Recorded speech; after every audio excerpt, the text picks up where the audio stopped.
All right, everybody, welcome in, welcome in. We are live back for the Tuesday night live stream. We thought we had a chance to get a little movie anniversary, homage in before we hit March Madness because make no mistake, we're going to be locked in for March Madness here, of course, starting this weekend. But we may have to make a little executive decision ourselves and, and be true patriots here. I guess we didn't realize, well, I guess, obviously not the football team, but we didn't realize that the World Baseball Classic. Is this the final? I guess we're still not, fully locked in.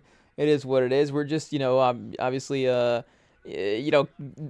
about as casual of baseball fans, I think, as you could get. I don't know. There might be like one or two levels of casual fandom below, but otherwise, we're not really going to be tuned in whatsoever in terms of keeping up with the cycle. But we have seen that maybe Paul Skeens would be pitching, and I think some of these rosters have been stacked. Of course, we've seen the, obviously, international field in the NBA has gotten increasingly better in terms of just as well, too, the names in the NBA. I mean, to some degree as well, there's always been those legendary guys outside of the NBA that were playing. The first name that goes to mind, Oscar Schmidt. Shout out Oscar Schmidt. Maybe one of the best guys to ever play basketball that didn't play in the NBA as part of his career. But regardless, again, you still have the notoriety, the name value-ness, if you could say that, of the MLB and the World Baseball Classic, like we're saying, the NBA and the Olympics and all that stuff. And this does remind me as well, too. We did have the start of FIBA for the women's tournament because they had a women's FIBA game on as well, too, a little bit earlier. U.S. versus Spain, and that was definitely a fun watch as well too. So maybe mention that in a second. But since we are watching since we do have, the roster here pulled up for the World Baseball Classic, we have to, see what the actual Team USA roster is looking like. Yeah, like we're gonna know, everybody on this roster. We're just looking for Paul Skeens. It is what it is. Edwin Diaz, Fernando Cruz. I think we maybe know who that is. Shout out. No disrespect. It's just our baseball knowledge. Again, it is what it is. I guess no. Oh, this is Puerto Rico. Oh, okay. I thought we just clicked on the Team USA roster. We clicked on all of the rosters. It is what it is. Okay, so Cuba, Canada. Is Canada's baseball team like Canada's basketball team? I don't think. Oh, it shows the league here as well too. So, obviously, like we're saying, it's stacked with Major League, Minor League. What do we got here? Panama, Colombia. Hey, IT, cut that out. United States, here we go. Roman Anthony. Hey, Matthew Boyd. Alex Bregman. There we go. Bryce Harper. We did see him up to bat earlier. Hey, Schwarber up to bat right now. So, it's still 0-0, bottom of the second. Kershaw. I saw that they cut him from the team the day before the championship game, I think. I don't know what happened there. I saw like an honorary post. I mean, as you would, it wasn't like a post that was like flipping the middle finger like Kershaw got sent home, oh, screw that guy. But it was like, shout out. And plus he is retiring. I guess this was his last event to play as professional, so this is like his last minutes as, again, professional baseball player, having retired, I guess, from the MLB after this. But, again, I guess they couldn't just have him on the roster for one more game. There must have been a real reason as to moving, moving a guy up or something into the lineup that they really needed. But, yeah, I guess, in terms of familiar names, he's obviously there. Cal, Raleigh, Schwarber, Skeens, Will Smith. Oh, our guy Will Smith. Hey, I guess we'll see if he slaps a couple baseballs out of the hole. I guess we'll need IT to write the joke. It is what it is. What do we got? Bobby Witt Jr. as well, too. So, and Judge. Aaron Judge. Griffin Jacks. This has got to be, is this 30? I was going to say, this sounds like a rookie, a new player. I guess, they do, maybe the cycle for, breaking into a lineup is a little bit different sometimes in baseball than it is in the NBA, NFL. Byron Buxton making the lineup there as well too. Local legend in this part of Iowa, playing for some of the local minor league teams. But again, obviously as part of his career, I was working his way up to this point now. but we got to see where they're playing. What do we got? Venezuela. Hey, yo, chat. We got a politically charged baseball game, apparently, in this matchup. Acuna? Is Acuna playing? Hey, yo. Oh, man, right away. It is Skeens pitching tonight. I don't know. They have Mr. Clean up for U.S. right now. I guess U.S. is not pitching at the moment. U.S. is at bat. Bregman is at bat. So 1-1 as well. Rodriguez is pitching for Venezuela. Eduardo Rodriguez, the Arizona Diamondbacks. We've got Salvador Perez as the team captain. Contreras on this team. I guess both Contreras. Hey yo. Who else would we know as well? Anthony Molina, is that the guy that plays in that Spider-Man movie, or is that somebody else? I forget. That might be a different name, but they have an Anthony Molina on this team. And then I guess otherwise, like we're saying, for our baseball knowledge, it might end there. But is Acuna the best player between the two teams? We'd have to go back and check the Team USA team. And I guess I know he, with their World Series run, he was injured there and stuff. So I don't know exactly, what that does for his standing in baseball. I'm sure, hopefully not too much, but, for him missing time as well, too, and MVP votes and things like that. I guess I don't know how that's affected there. Has won an MVP in his career back in 2023, and then the 2024 season, 49 games played, and then 95 games played in 2025. I guess I have no idea what baseball regular season even going right now. Spring training, that's college football. Chat, hey yo, what?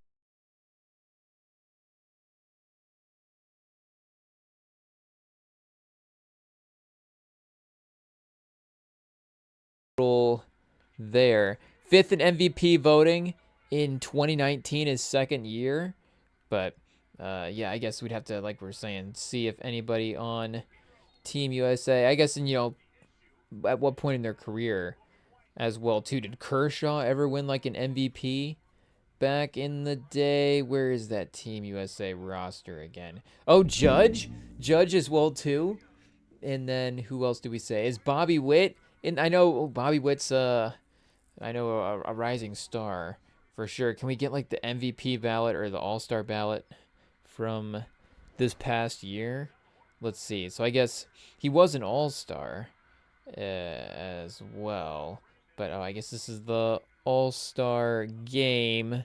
Oh, geez, chat. We know nothing about baseball. It is what it is. We need to get the video game. Play the video game or something like that. Uh-oh. Is our game still going? Oh, we'll see what IT can cook up here. We've got to stay tuned. If it's the final, we've got to lock in. It is what it is. And I know it's, of course, been a path for the U.S. to even get here. Didn't even realize that they could. Didn't even know what was available from elimination at some point.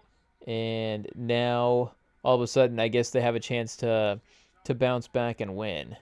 It is what it is. And, you do have to give them credit for, I guess, battling it out there. I'm assuming that the baseball field is, like we're saying, more competitive than the NBA field, but I could be wrong there. And I know there has been talk about the fact that maybe the World Baseball Classic hasn't been like a great event for the USA in general, so it's not necessarily like, it's just expectations versus in the other events versus this one, kind of getting put on them in that moment. But either way, again, there's still, just if you have this much talent, if you have some talent on the team, like you should at some point be, winning the tournament stuff pretty well. But I guess, NL MVP, and then we had Ohtani as the AL MVP, and then in 24, Judge was MVP. So, Judge does have an MVP. Ohtani, MVP again as well. And then last year, so Judge is two-time MVP now. Am I reading that right? Do Judge and Ohtani both go back-to-back for MVPs last year? Hey, yo. It's like Jokic and Giannis pause at the same time. Judge 3 MVPs. Hey, yo. So 3 of the last 4 years, Judge has been the MVP. I guess I haven't even realized he's been cooking like that. Man, I mean, Ohtani, of course, has been the main guy cooking. Not the main guy, but the number one guy cooking in baseball. And obviously, Judge has been good. And I guess, it is those playoff things as well too. Is this what people outside of like the NBA and the NFL look at when we start doubting the guys that have success like this, and they start racking up the regular season accolades? Maybe they don't have as many, I don't know, like championships or whatever. And then it's like, wait a second, well, that guy's still like pretty good, isn't he? Like, I'm looking at his numbers here. Like, I didn't realize he was, a 3-time MVP. So shout out. And I guess you could go for, I don't know, what do you say, competition in the conference or something like that. But yeah, I guess no surprise to just would, again, name value wise, one of the higher name value guys in the tournament. But shout out Bryce Harper, 2-time MVP, right? I don't know why. I feel like I just saw something on Bryce. Bryce Harper was just like on SportsCenter or something. Hey, oh yeah, 2-time MVP for Bryce Harper. And they were kind of some years apart. Yeah, so we had 2015 and then 2021, which is impressive. Of course, shows the span of the career there to some degree, and has been in the MVP mix several other times. 6 in MVP voting in 2024. But yeah, either way, Judge having that type of run is pretty crazy. Is he the Jokic of baseball? Crazy offense. I don't know if Judge is Judge, but like we said, Jokic is a good defender. So if Judge would have to be a good defender to match Jokic that way. And Jokic does have a title, and he does have some seasons where the guys around him were injured as well too. And hey, there's Bobby Witt at second as well for AL MVP. So but just in terms of the crazy offensive numbers, the crazy accolades for the regular season, but maybe Jokic is viewed a little bit higher all time for the NBA than Judge is for baseball. Then yeah, it is probably because of the title, because I'm not trying to be mean. I'm just not seeing one here for Aaron Judge on the page. It is what it is. 3-time MVP, 7-time All-Star, 5-time Silver Slugger. What do we got? ML Player of the Year, I guess. Oh, Major League. Shout out. Major League Player of the Year. Rookie of the Year. Home Run Derby champ. Batting title. The Roberto Clemente Humanitarian Award. So he's like a Walter Payton Man of the Year type of guy as well, too. Hey, yo, you love to see it. He's like Troy Aikman. It's like Troy Aikman and Jokic. I guess it's the Aaron Judge comp for 2026. Oh, chat, we're going to see. Fortunately, the World Baseball Classic is, a lot of people want to watch it.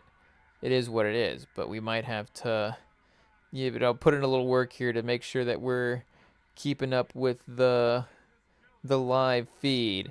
And up until this point, we still haven't missed anything. It's still 0-0, top of the third. Acuna is up to bat, though. So maybe we lock in for a second. 2-2, chat. Hey, yo, Mr. Clean. Mr. Clean better strike him out here. It is what it is. Acuna, did he get a hit? Oh, he fouled it, chat. Hey, yo, fouled it off to the right. Okay, so is it 2-2 still? It is what it is, 3-2. How does we literally know nothing about, but how does the strike count work again, chat? Hey, yo, it is what it is. But we do know if he hits a home run, I guess it is 1-0.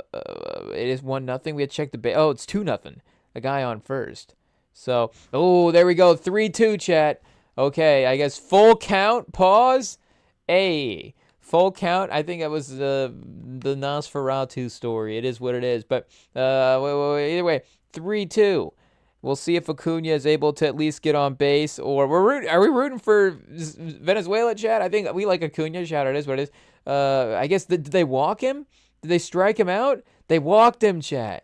Hey, yo, I don't know if he walked him intentionally. Again, we know nothing about baseball strategy. Do you just, as I say, fill up the box. Pause. Do you get him to that full count like that again? Ayo, just to yeah. I don't even know. There's no time. It's not like you're managing. It's not like football where you have to manage the clock or basketball or something like that. You're extending a possession.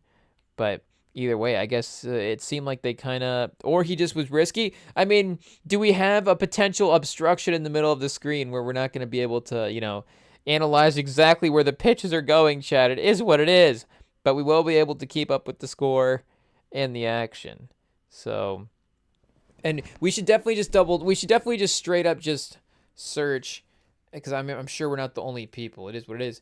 Is Paul Atreides a villain? We do also have to watch the Dune 3 trailer that did just drop as well too. Timothée Chalamet out for revenge after getting snubbed at the Oscars. Hey yo, is Paul Skeens the Timothée Chalamet of baseball? I don't know. Paul Skeens, I think, is going to have to release a statement that's like, and we're not the Timothée Chalamet of baseball. We love ballet. We appreciate, all art forms and that, yeah. Paul Skeens is not pitching tonight, as Nolan McLean is starting for Team USA in the World Baseball Classic semifinal on Monday night. And then, wait a sec, what's tonight, Chad? Tuesday?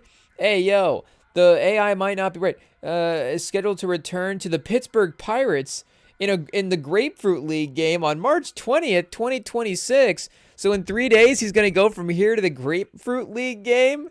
Hey, yo, Paul Skeens is a busy man. They seem like different levels of importance. Oh, chat, they've shifted the runners to from first and second to second and third. Is that a drive down the middle? Chat, I think they might have gotten a runner home. Did they get a runner home? Oh, they haven't scored anybody yet. Did they get out? Oh, chat, we really need this graphic in the middle of the screen to go away. I guess we don't need not really, because we want with the live stream to keep going, but hey, yo. Somebody update the score. The high fives from Venezuela would assume that they just scored, but it is what it is. If you get somebody out before the thing, then what counts, what doesn't? They're running the replay. It's got to be 1-0. We'll check the ESPN. Fox, how is there not a graphic here for for the non-baseball peoples? Watching the game with an obstructing graphic on the screen, and they don't know anything about baseball, and the game's muted.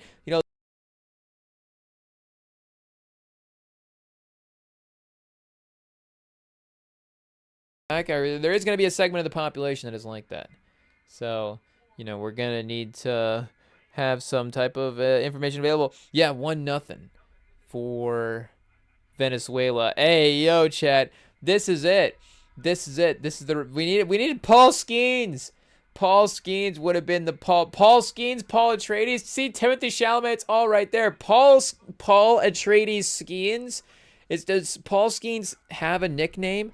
That's our next search. Is Paul Skeens' nickname? What is Paul Skeens' nickname? Here we go. Big P. Whoa. Hey, yo, chat. We might have to workshop that one. It is what it is. Oh, Paul Star. I feel like we have used that one. Okay, what is it? Frequently used by his teammates and colleagues in the baseball community. They call him Big P. Hey, yo. It is what it is. I mean, you think, of all the nicknames he's getting from his girlfriend here, I mean, you'd think we'd rank him in a certain way, but I guess, here we go. Loverboy, a nickname revealed by Dunn in a post for Skeens in May 2025. Hey, dive deeper in AI mode. We've got to uncover all the research. AI, list every nickname that Livy Dunn has given Paul Skeens in an Instagram comment, an Instagram post. We'll see what happens. How Air Force fueled the rise of Paul Skeens. Oh, this is just going back. So really, it is Loverboy, Big P, and Paul Star. So we could really work a Paul Atreides into the mix. He could just be a Paul Atreides. Does Paul Atreides have a nickname? He does. What's he what does Javier Bardem call him the whole time? Lisan Al Gaib. There it is. That's what it is.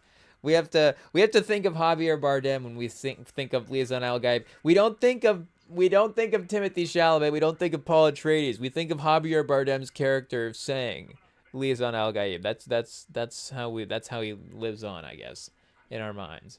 But either way, iconic characters. So Paul, maybe he rides in on some kind of mystical creature though. Hey yo, pause. Speaking of Big P, and saves the day. Oh, chat. Hey yo. It is what it is. We didn't say it. The Google AI said it. Blame the Google AI. But maybe it happens. Maybe we do have to throw on this this Dune 3 trailer real quick and see what is happening there. Oh, chat, wait a second. We lost. Oh, there it is. Okay. So where did our executive decision go? It is what it is. Here, let's see what's going on with Dune 3, though, real quick. Is Kurt Russell also in Dune 3? Because they have added a couple of cast members, and it seems like, again, the names are cool. Ooh, that's right. Momoa in the trailer. Ooh, chat, we're getting excited. Duncan Idaho back in Dune Part 3. I don't know how that's going to work. I don't know, again, the book timeline here. So I really have no idea what is on the table for story. But I do know that, obviously the hype around the properties does reveal a little bit. Spoiler alert, maybe, but, obviously Paul Atreides does take a little bit of a villain turn in, again, we don't necessarily know the details of that, but just, becoming an emperor situation, is gonna, I guess, have its down moments. It is what it is. But it looks like, of course, you have him and Zendaya, I guess, settling down. It is what it is. Of course, I guess we'll have to see how those dynamics play out, because he does have, and again, I guess this is all probably, well, I guess it is all laid out in the books, but for a non fan of the books who doesn't, like we're saying, know what the story is in advance necessarily, it does, of course, like we're saying, he was taking Florence Pugh away at the at the end of Dune Part 2. Oh, Florence Pugh's back. Shout out. So, again, obviously I'm sure as the, I guess the Galactic Emperor situation, I'm sure, he could probably, manage Florence Pugh and Zendaya. Hey, yo. But either way, I guess we'll have to see what the logistics are there. We've got cool looking battle scenes again, which is important. I think maybe Rebecca Ferguson's character takes some, continued importance as well, too. And Anya Taylor-Joy in the cast does seem like, again, just a great call. That is, sometimes some of the names we don't get right. Leia Seydoux, who is in the Bond universe as well, too. Of course, making a couple cameo appearances in the second one.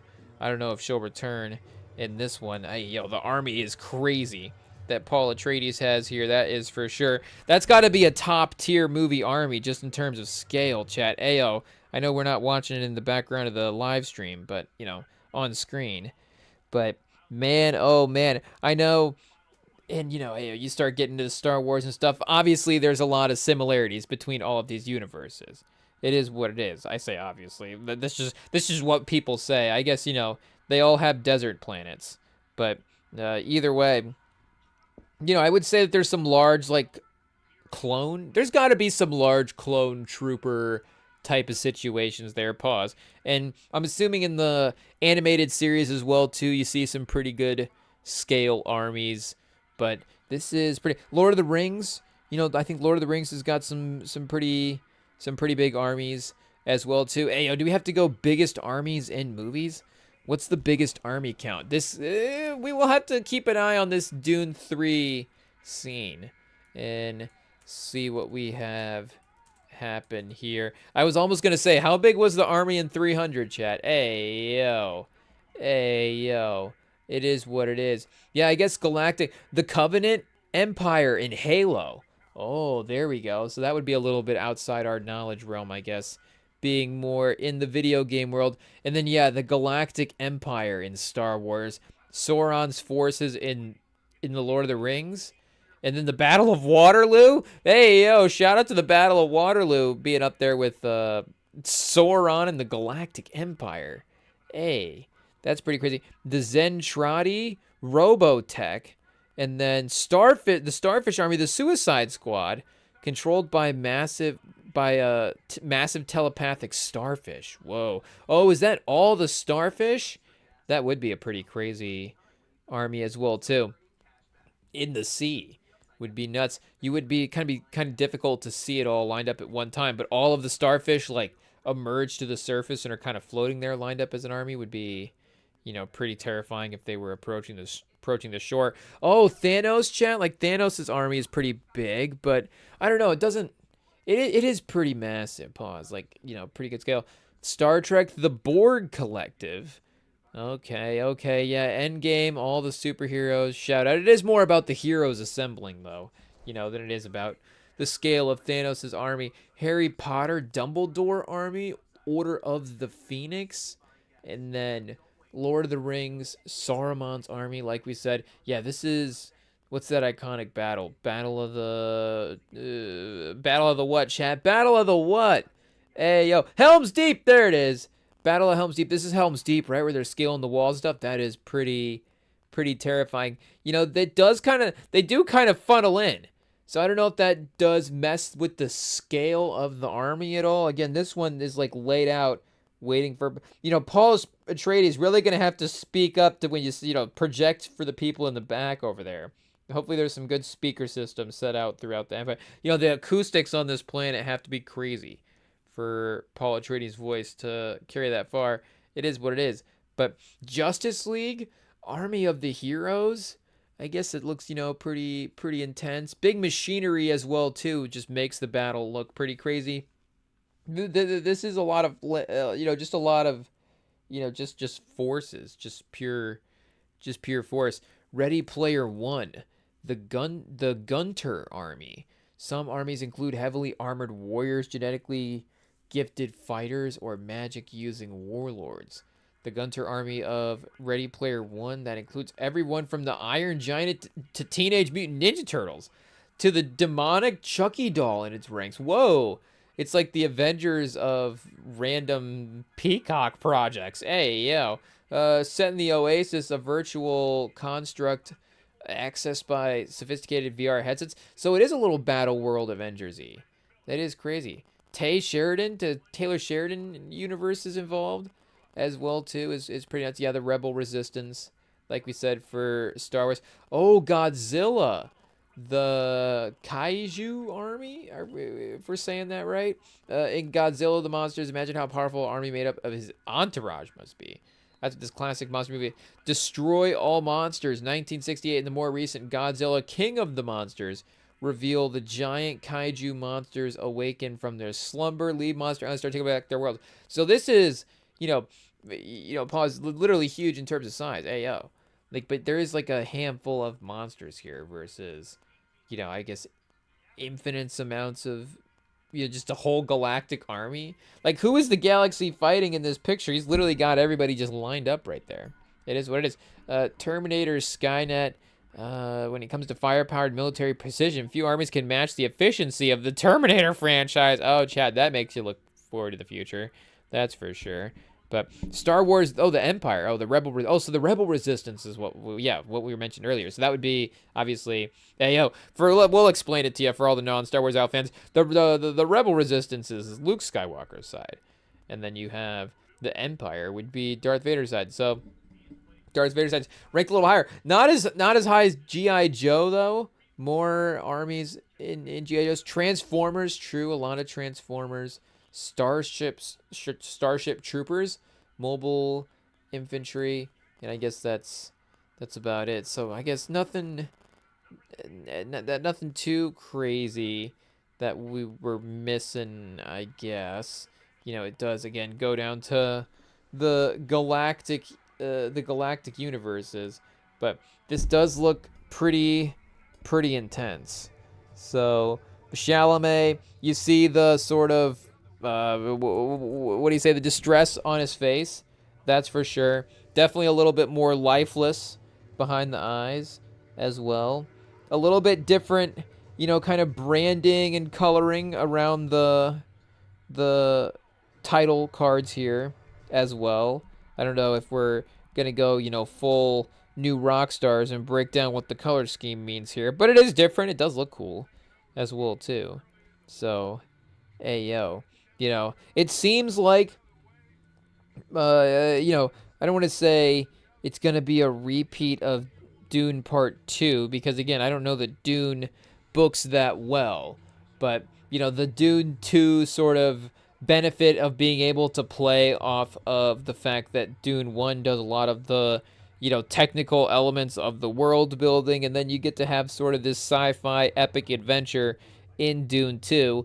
Not to say that another, again, sci-fi epic adventure is bad. Oh, and it just dawned on me in the second time through which character Pattinson was as well too.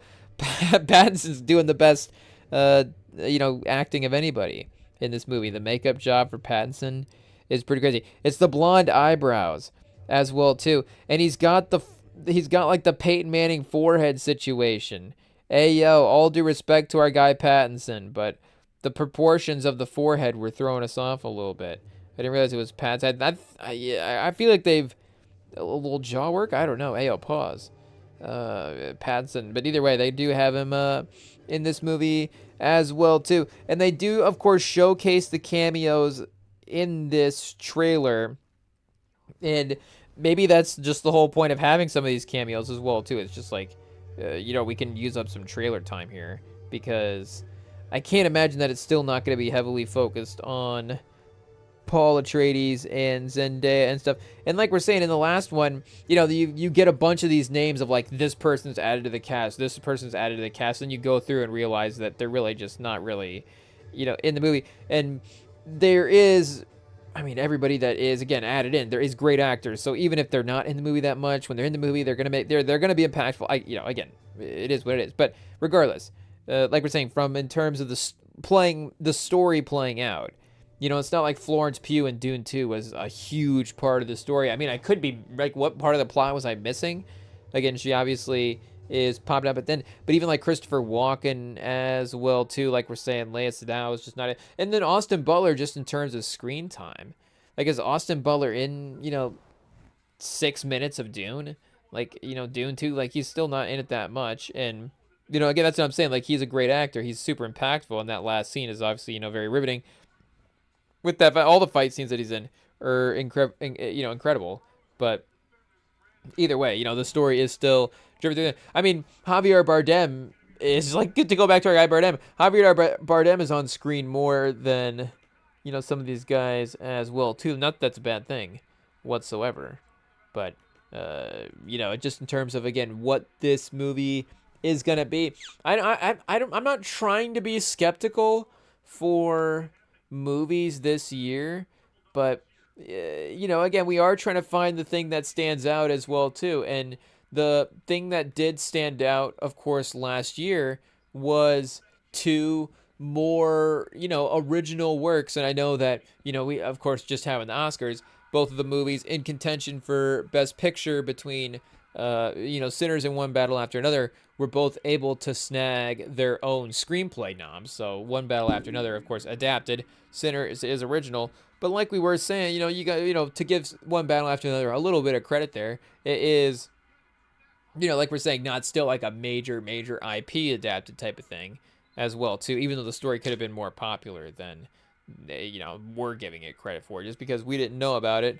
But either way, you're still having people bring to light two sort of newer stories to again, one completely, original new take on a genre and what Coogler was doing. And then, like we're saying, obviously, with PTA as well too. I guess the point was that is definitely, maybe not what we're what we're looking at this year.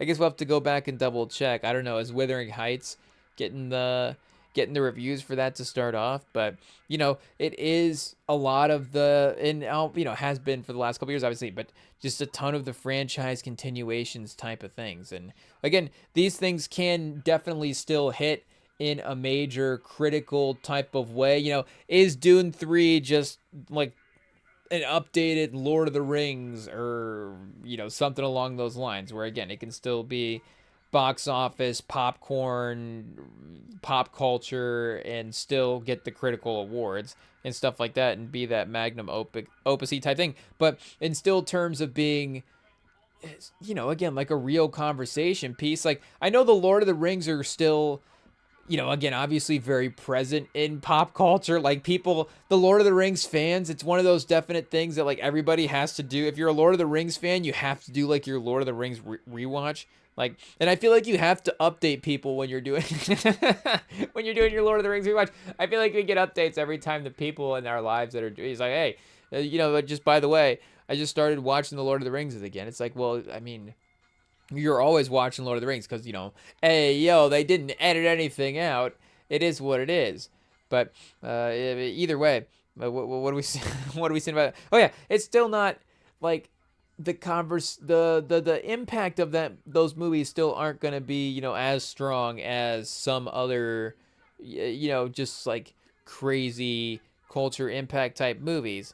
And again, the originality and uniqueness of the best movies from last year, I think, is really going to stand out the test of time. Obviously, again, the originality of a movie like Sinners is definitely going to continue to live on and be one of the top movies that you just go back to and rewatch anyways.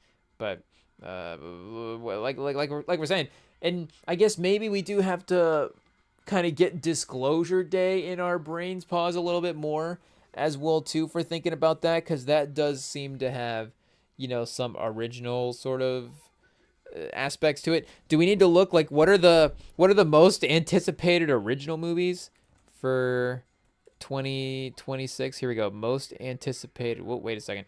Most anticipated original movies for 2026. Most anticipated original screenplays. Who's out there cooking up original screenplays in 2026? Let's see what we got here. Oh, Project Hail Mary, I guess based on a book. Steven Spielberg's Disclosure Day, a new mysterious project from Universal centered on First Contact.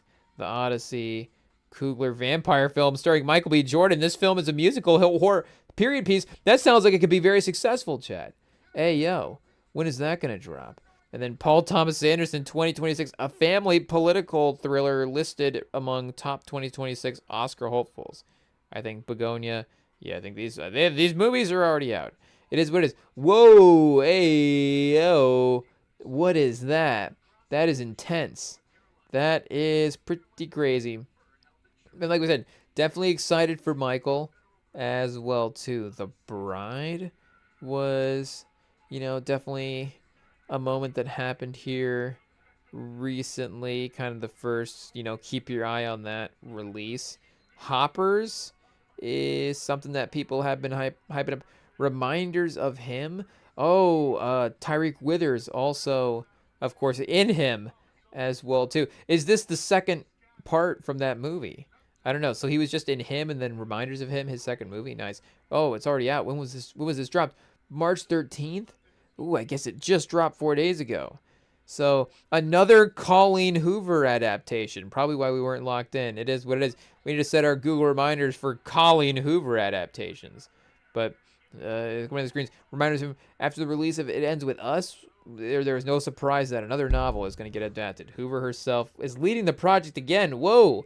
Colleen Hoover in the director's chair, having co-written the screenplay. She is also producer of the film. Yeah, Project Hail Mary, Ready or Not 2. True, we have been seeing trailers for that. Mario, Lee Cronin's The Mummy 1. Is this a chilling new spin on The Mummy? So this has a chance to, again, of the list so far, have some original tweak to it as well. Aaron Judge up to bat. Oh, they just struck him out. Oh, chat. Rodriguez just got judged. Hey, yo, 1-0 Venezuela, bottom of the fourth. Judge struck out. It is what it is. Venezuela, they're kind of cooking right now.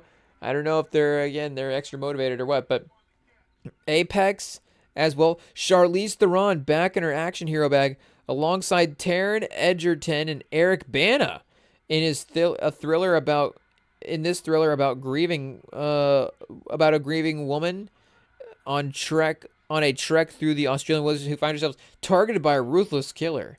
Ooh, the film is directed by Ballister Cormaker, who has plenty of experience with stories of survival in the wild. Ooh, a forest survival thriller is going to be intense. When is this? April 24th? Oh, on Netflix. Yeah, that is going to be intense. Hey, yo. It is what it is. Yeah, then Michael, of course, top of the list. Devil Wears Prada 2, Mortal Kombat 2, The Mandalorian and Grogu, The Breadwinner.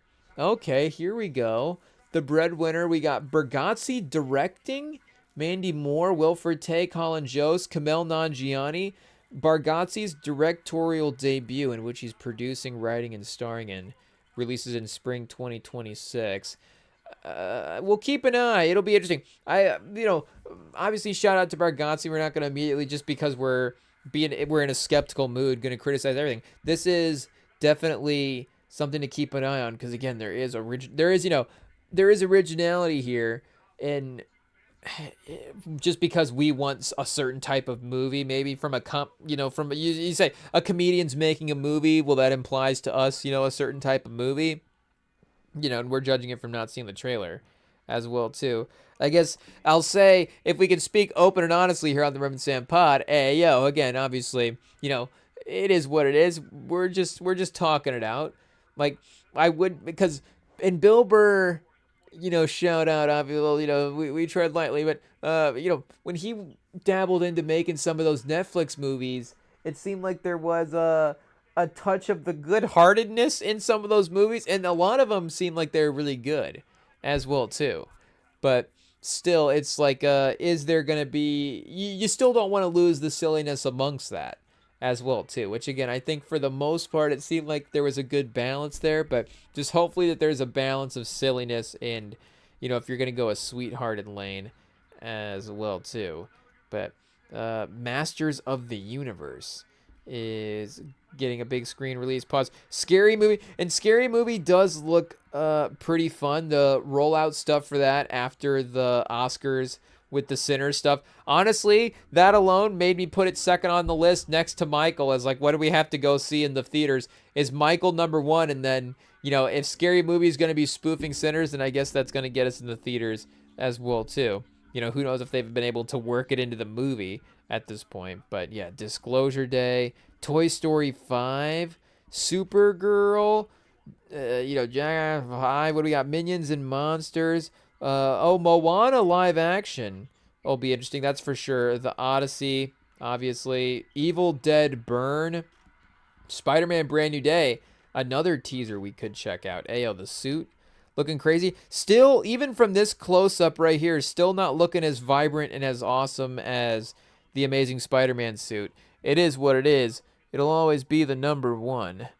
But, still looking forward, I guess, to maybe Marvel getting back on track there a little bit. Is this a Paw Patrol movie? What is this? Is this? Oh, but that is Paw Patrol. I was like, I don't know what's being listed here. Flower Vale Street, Dave Robert Mitchell, Anne Hathaway, Ewan McGregor. So this is the It Follows director. Comes a new sci-fi mystery starring Anne Hathaway, Ewan McGregor, Christian Convery, and Macy Stella. The film was originally slated for release, but pushed back almost a year after Bloodbath took over its original release date. So I guess for some reason they felt like they had to, go one or the other for 25 or 26. So that's an interesting one as well too. Insidious, Into the Bleeding, Clayface, Resident Evil. Oh yeah, the Tom Cruise movie as well too. The Last Airbender. We're getting The Last Airbender. Street Fighter is could be, I guess, maybe a fun time. The Cat in the Hat. Godzilla Minus Zero. Ooh, okay. That's definitely, continuing some critical acclaim there. The Hunger Games, Sunrise on the Reaping.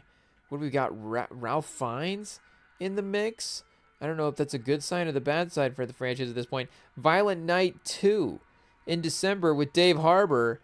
Speaking of good sign or bad, Jumanji 3 might be top of the list as well too. See Kevin Hart and Dwayne Johnson reunited, and then Avengers Doomsday. This is literally just playing off the nostalgia of us, movie fans from like 10 years ago or so. We've got Kevin Hart and Dwayne Johnson in theaters together, and then an Avengers film.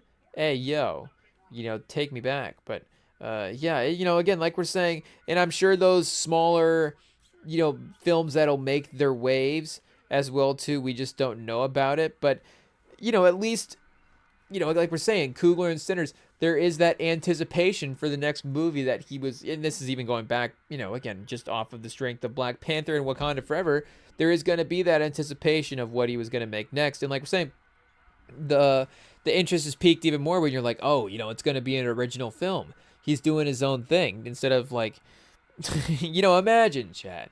Imagine. I know that there is the storylines of like Michael B wanted to do a certain type of movie, and then Coogler was like, no, just trust me. Like, you have to do this movie that I'm telling you about right now. Obviously, great choice by both parties involved there.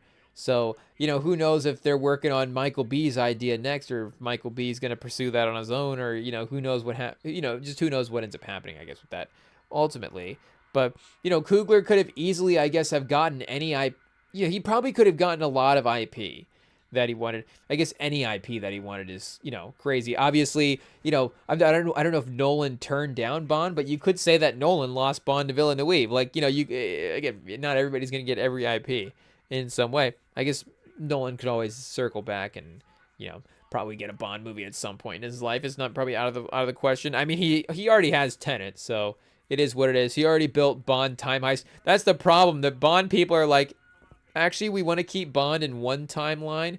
And he's like, Nolan's pitch for Bond is like, actually, James Bond is, I don't think but Nolan's British, right? But actually, and I guess, is Villeneuve British? Hey, yo, is that going to be controversial? Is Nolan Canadian? Is that even going to be more controversial that we thought that? I'm not sure. We don't even know. It is what it is. But either way, we've got, is it 3-2, chat? Oh, do we have some high score? What happened? I think when the thing cut out, did we get some scoring? We have to go to the ESPN to make sure that we're in the right live feed. This might be the wrong live feed. Hey, yo, what's going on here? It says 2-0 on ESPN. We're gonna have to find. Oh yeah, we got the Is this quarterfinals? Okay. Somebody's fake streaming us with the quarterfinals. It is what it is. I was like, hey, we missed some crazy action there in a couple minutes. I guess wouldn't have been impossible, but didn't seem right. But 2-0 now for Venezuela over the US. Do we need Paul Skeens? Paul Skeens. Hey, yo, now what is this broadcast? This is like this is some guy playing it on MLB The Show, maybe? I don't know what's going on here. But at least we've got some little graphics. Hey, he just does have like a picture paused. Okay, shout out. I mean, you gotta respect the hustle. Here we go. We'll try this one. USA versus Venezuela. Let's see what we got here. Play-by-play St. Patrick's Day. Watch. Oh, put the box score in front of the game. Why don't you? That's right. I'd much rather watch the box score than the game itself. Here we go. Watching USA and Venezuela. Oh, shout out to these guys. JM Baseball. Hey, yo, we didn't mean to discover JM Baseball tonight, but let's go. Shout out to the JM Baseball pod locking in. Top of the fifth. Again, 2-0. I guess, they got the flag up in the background, so they're making it clear that they are still rocking with the home team, that being USA, by the way. I guess, what is our listenership in Venezuela? So, we do have to be clear as well, too, since we do, dabble into the international audience as well. But is the AI translation live feed still going right now? I think it is. Un hablo español baseball. Ayo, 2-1-0. Por favor, Paul Skeens.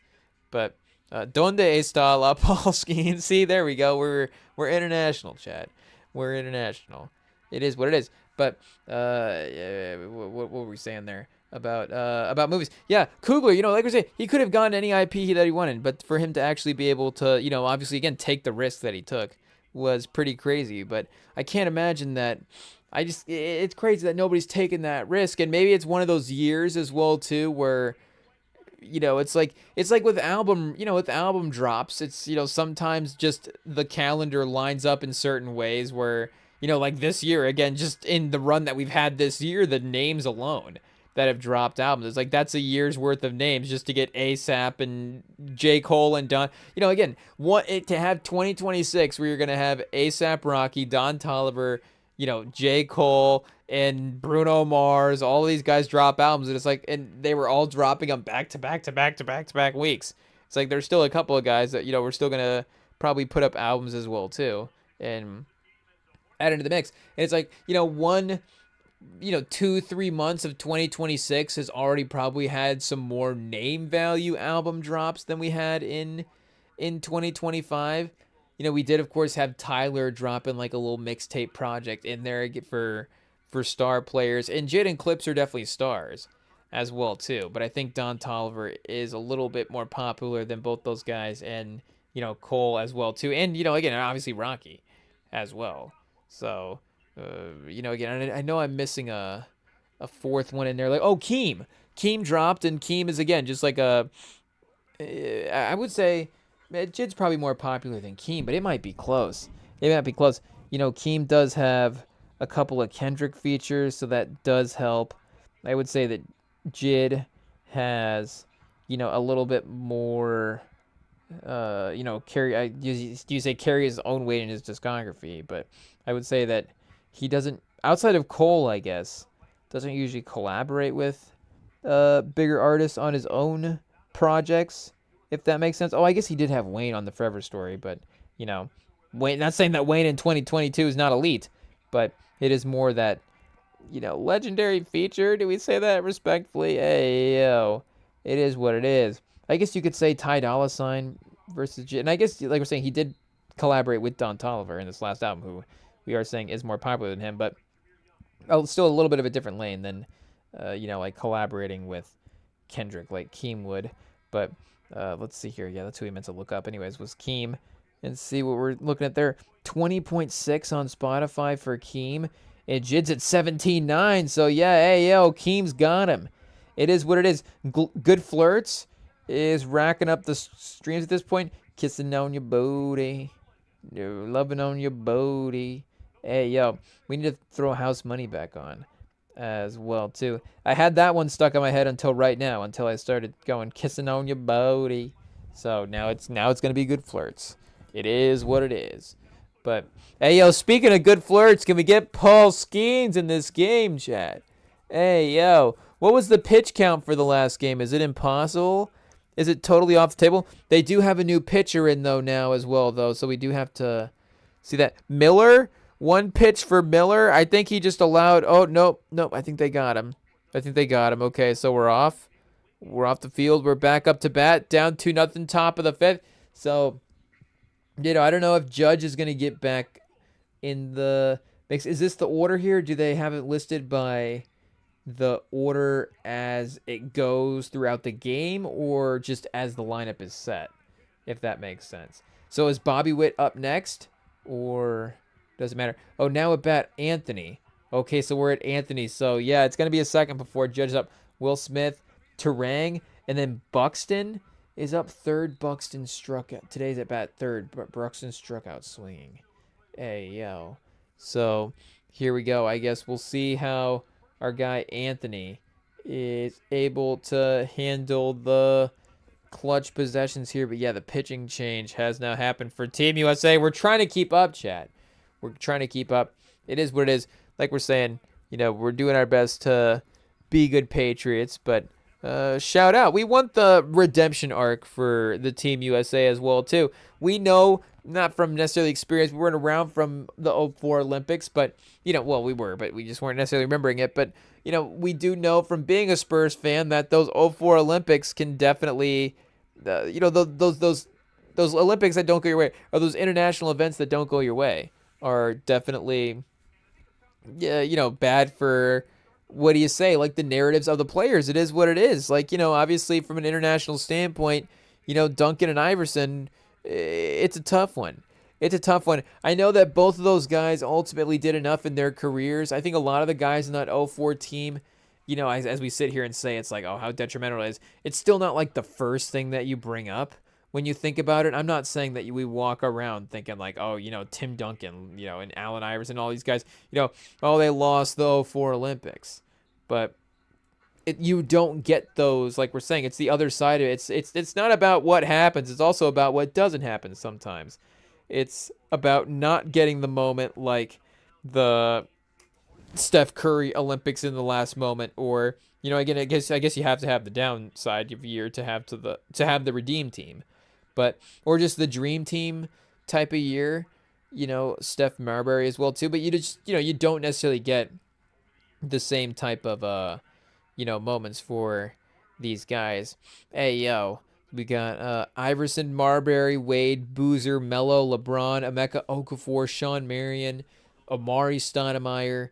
Tim Duncan is the captain, Lamar Odom, and then Richard Jefferson. Yeah, Duncan and Iverson is the captains. It's tough. It is what it is. But either way, scoring leader Iverson 13 a game. I mean, we need to go back and watch the games. Iverson just shooting America out of the Olympics. It is what it is. He tried.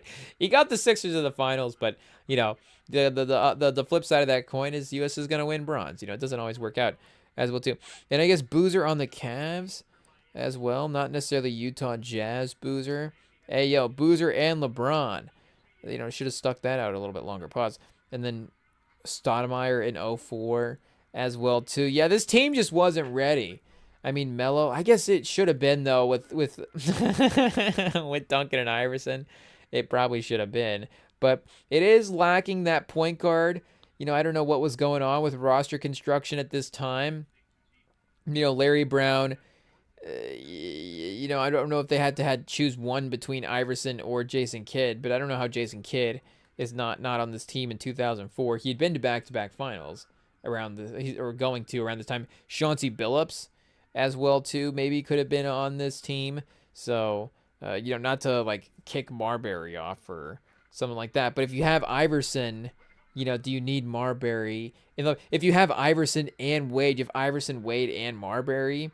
Hey yo, like you just got a lot of take it to the basket scorers who needed a lot there. And then Melo and I guess LeBron is obviously a playmaker, but then Melo in the front court as well too. Like you just you're playmaking. Hey yo, it is what it is. Your playmaking in the front court is actually okay between LeBron and Duncan and Odom as well too. Richard Jefferson, he's not going to take away from too many guys if he's making the floor.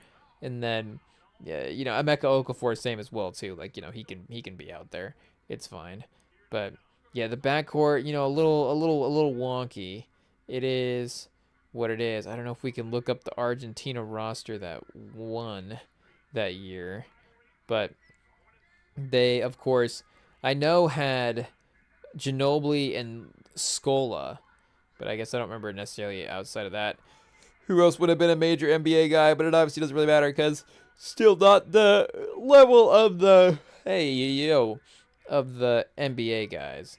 But either way, yeah, we probably should still try our best to, like we said, focus on this. If we are going to focus on this movie, we do have to focus on it at some point. So we'll get this thing fired up here in the background. We'll make an executive decision to hit play. There it is. It took us a while to think of it. That was what it was. We were just trying to think of a line. Just a good line to transition. So there we go. We got, there it is. We'll think of it as executive decision, hit play.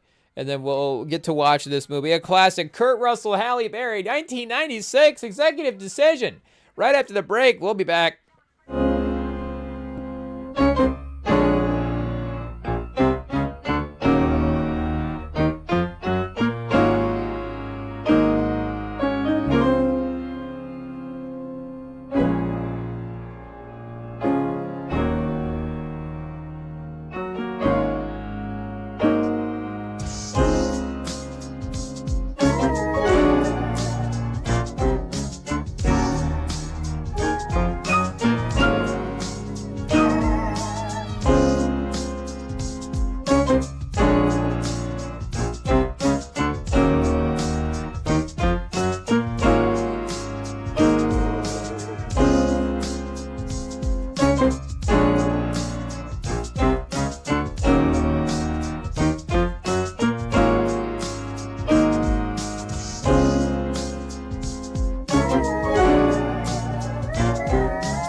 All right, we are back, and we're going to have to get the DVD player out for this one. The movie is currently a free agent that we are watching at this point. It's not streaming anywhere.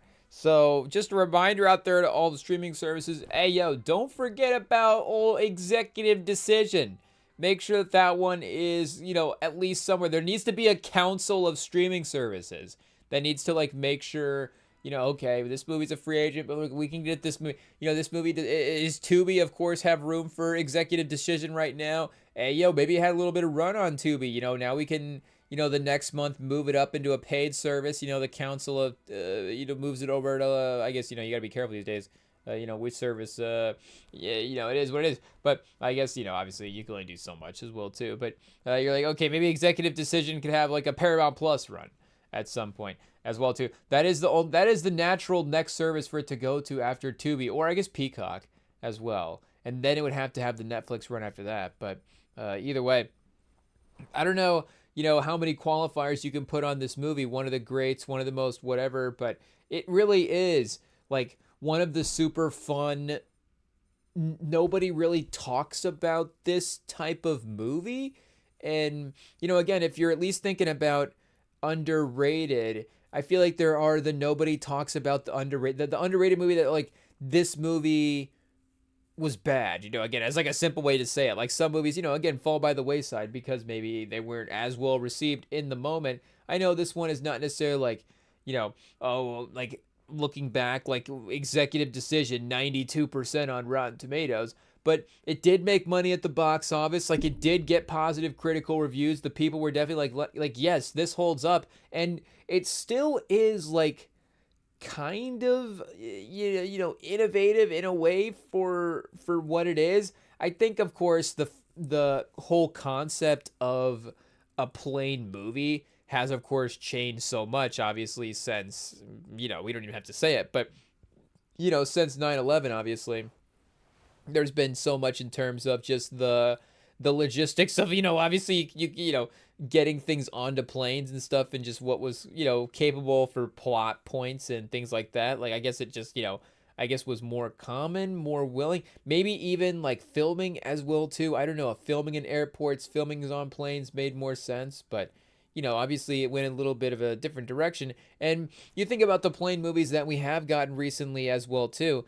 They have been of course, the two newest plane movies that I can think of are like pilot movies. Ayo, there's Sully and their Flight, and there is that movie about, oh, I forget what that movie is called now as well too. Cancel me now, chat. Hey, yo, it is what it is. IT might have to look this movie up in the background and see what's going on real quick. Hey, let me see if I can remember the name of this. Okay, chat, I just searched for something. It wasn't that. This is a movie, but this is not what we're looking for. Hey, yo. Let me see. Plane. If I qualify it with plane movie, will that help? Maybe. Okay. I thought it was maybe Red Dawn, boys, but no. Red Dawn is an action thriller about American high schools defending their Colorado town from a Soviet-led invasion after paratroopers land during school. Oh, paratroopers. Okay. There's plane. Something there. No, what's the one about the Tuskegee Airmen, chat? Hey, yo. Is that just the name of what's the name of that movie?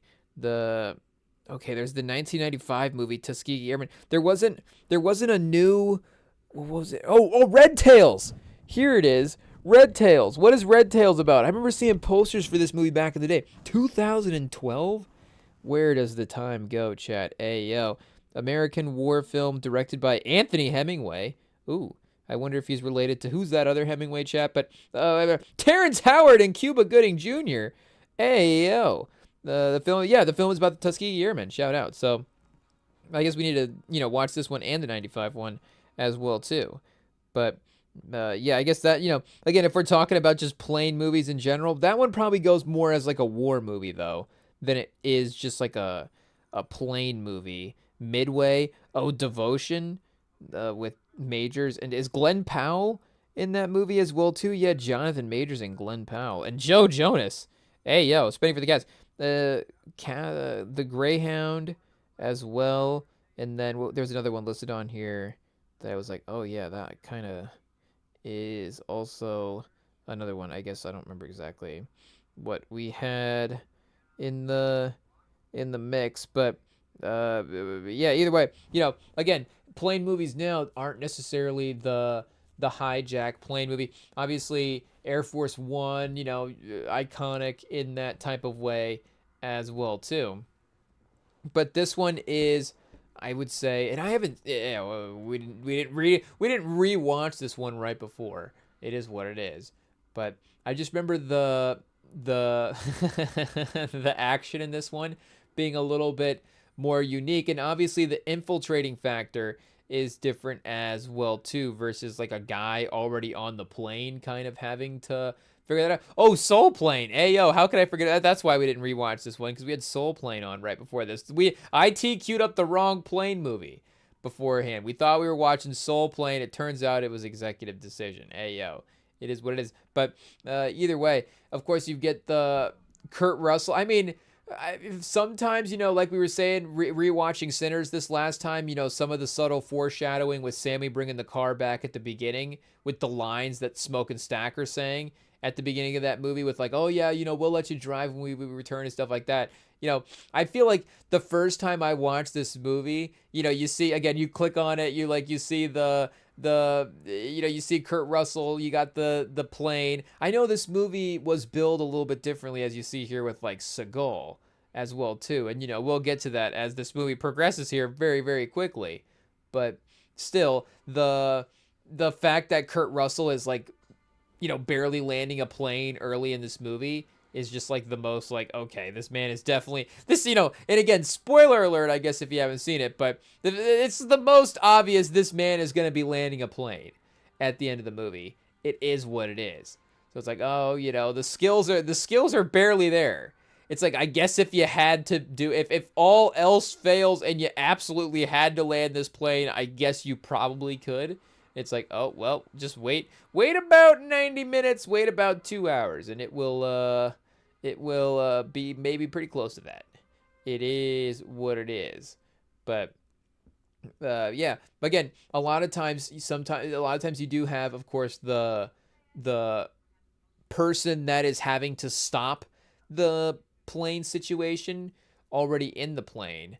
And in Air Force One as well too, you do get the section of the movie where they do have the other planes, show up and tag along, but that is more in the end. And of course, the movie itself is, Harrison Ford, of course, in the action role of him being the guy that is taking out the villains in that movie. And this one, you have to, actually, again, the tacticalness, if you could say, like, it doesn't necessarily, come across as like a tactical movie like like Heat or something like that, but just the logistics of them having to go through and try to figure out how to infiltrate this plane still does stand out in a way from other movies. And again, it could obviously, like anything, be just our limited film knowledge as well too. I'm not gonna sit here and say I'm the expert in watching like plane action movies, but I would say that,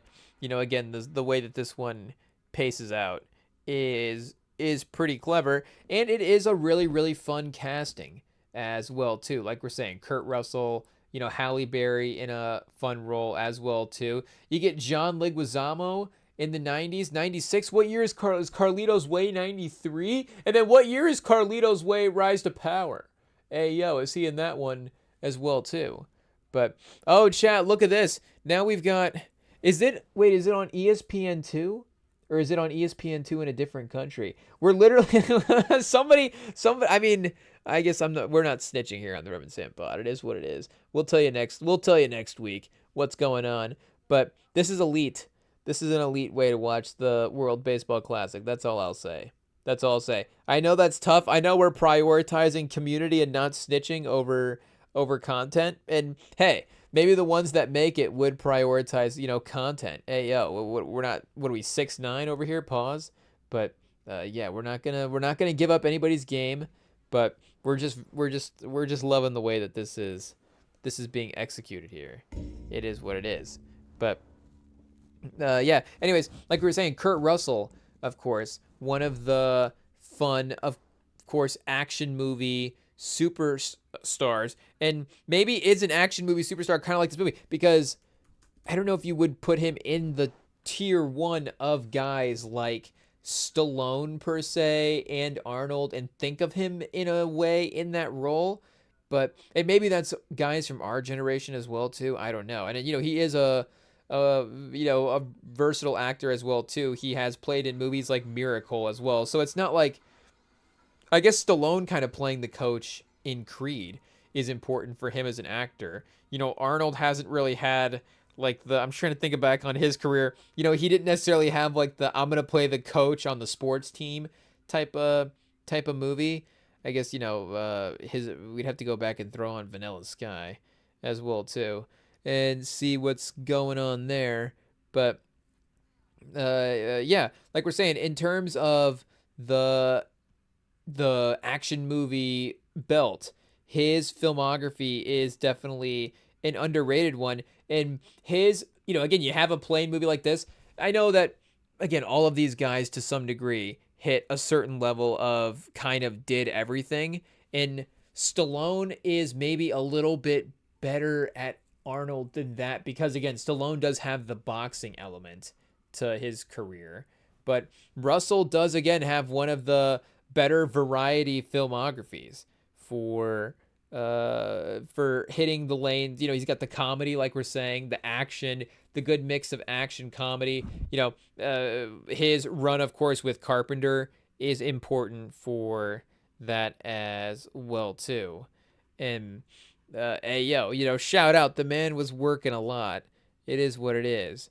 But yeah, obviously, like we're saying, between the Carpenter films with the Escape to New York, of course, The Thing, you go Big Trouble, Little China, 86, Tango and Cash, kind of fun as well too. Executive Decision and Escape to LA, both in 1996. I mean, come on. Dr. David Grant and Snake Plissken in the same year. I mean, who had the better 1996? Tupac, or, well, I guess, obviously rest in peace. But in terms of what they dropped, is it All Eyes on Me and Machiavelli, or is it Executive Decision and Escape from LA? Do we need to do a versus? A Kurt Russell 96 versus Tupac 1996 versus? I don't know. But yeah, like we're saying, even work in the sports movie Miracle. I forgot he was Mr. Nobody in the Fast and Furious. That's true. I was through on Fast 8 a couple weeks ago, and I was like, what's Kurt Russell doing in Fast 8? Hey, yo.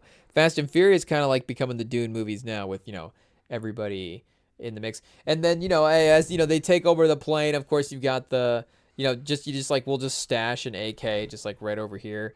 It is what it is. But the pilots are, the pilots, I feel like they do a decent job in this movie as well too. Shout out. I guess we don't want to spoil too much, but it seems like, sometimes the pilots get themselves compromised in these situations. And, again, they do a good job of keeping their head on their shoulders there. So, yeah, anyways, like we're saying, between that Mount Rushmore of action movies, like, that's pretty strong. That's pretty strong, and again, pretty unique as well too in the types of movies that you're getting. I guess, did we narrow it down to just 4? If we were going I guess we can't put Escape from New York and Escape from LA, but if it was Escape from New York, Big Trouble, and then Executive Decision, number 3, but those 3 at least, and then I guess, yeah, you could do The Thing there pretty easily. Pause.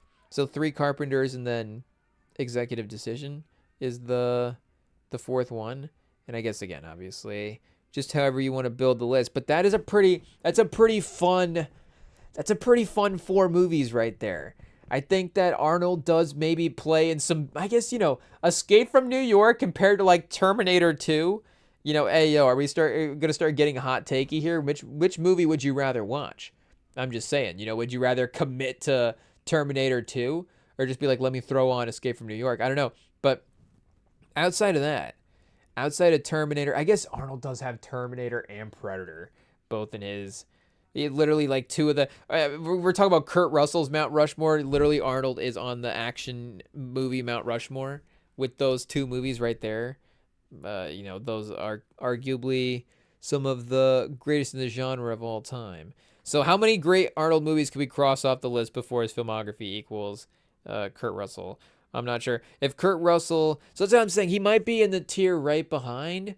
I don't know. Maybe he just didn't. He didn't quite have his Terminator, I guess, as the lead guy, or the Predator in the sense. But like I was saying, he did have Total Recall, The Running Man, Commando, all the fun B tier, Jingle All the Way, The Expendables as well too. Again, for Stallone, Cobra, Rambo, First Blood, those types of things. Like just the you don't want to say the non-prestige because the Carpenter movies I think got the level of prestige and there's a creativity and originality there as well too. But again, I don't think they quite are on the same pedestal as like this. We're saying the Terminator and Predator, or even for Stallone, Rocky as well too.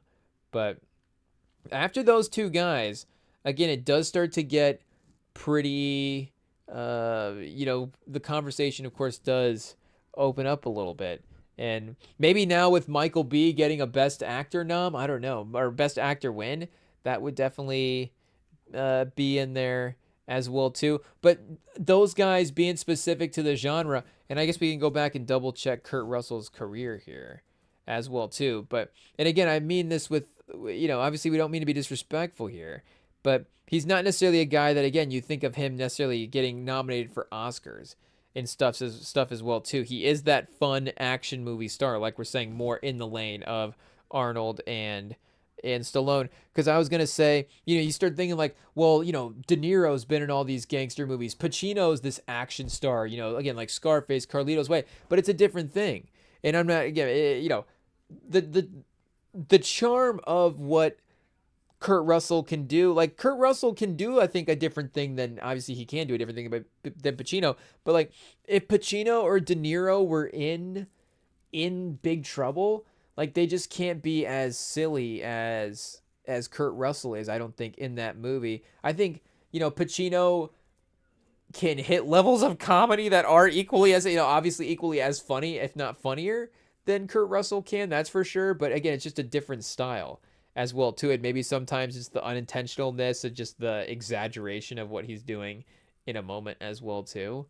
But and again, this is not necessarily like a specific character role. He's not doing too not crazy stuff here.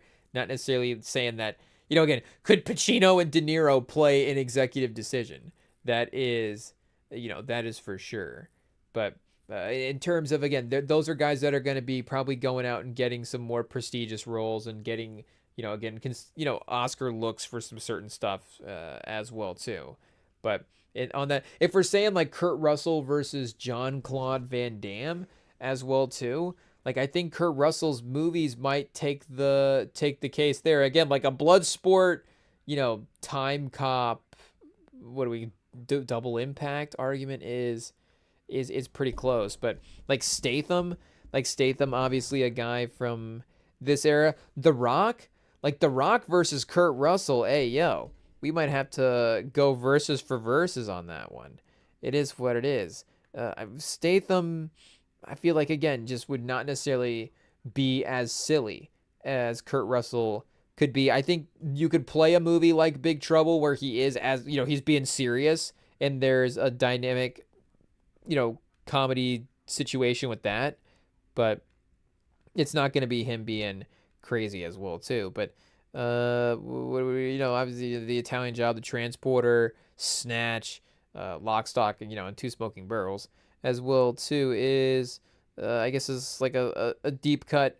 But Collateral, Transporter 2, The Bank Job, Transporter 3, The Expendables as well, the Fast and Furious franchise, The Meg, of course, TNT classic. The Beekeeper has been a movie that I've been weirdly staring down lately. I don't know why I want to watch The Beekeeper, but it's like this is really Statham going for it here. The film follows a retirement government assassin. Ayo, is he literally keeping bees? And then they decide to, I guess, who sets out for revenge when his kind-hearted landlady falls victim to a phishing scheme. Oh, chat. Hey, yo. The Beekeeper was released in the United States by Amazon MGM Studios and Sky Cinema. A sequel, The Beekeeper 2, is scheduled for theatrical release January 15th, 2027. Whoa, The Beekeeper 2. We didn't expect it, chat. That is incredible news. And like we said, we haven't even heard Beekeeper 1. We haven't even seen Beekeeper 1 yet. So this will be very exciting. Grossed 162.6. Oh man. Statham is do we have to reconsider do we have to put Statham up there in the movie star power rankings? I didn't even think about that until we saw the box office for The Beekeeper. Time out, chat. Hey, yo. What are the Statham to Kurt Russell comparisons right now? I think this is not too far off. Is Charlie Hunnam kind of like Kurt Russell, maybe?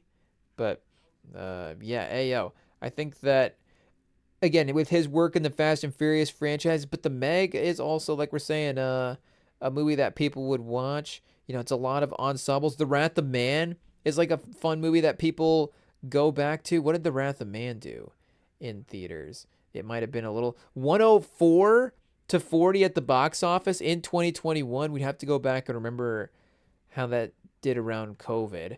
A Working Man.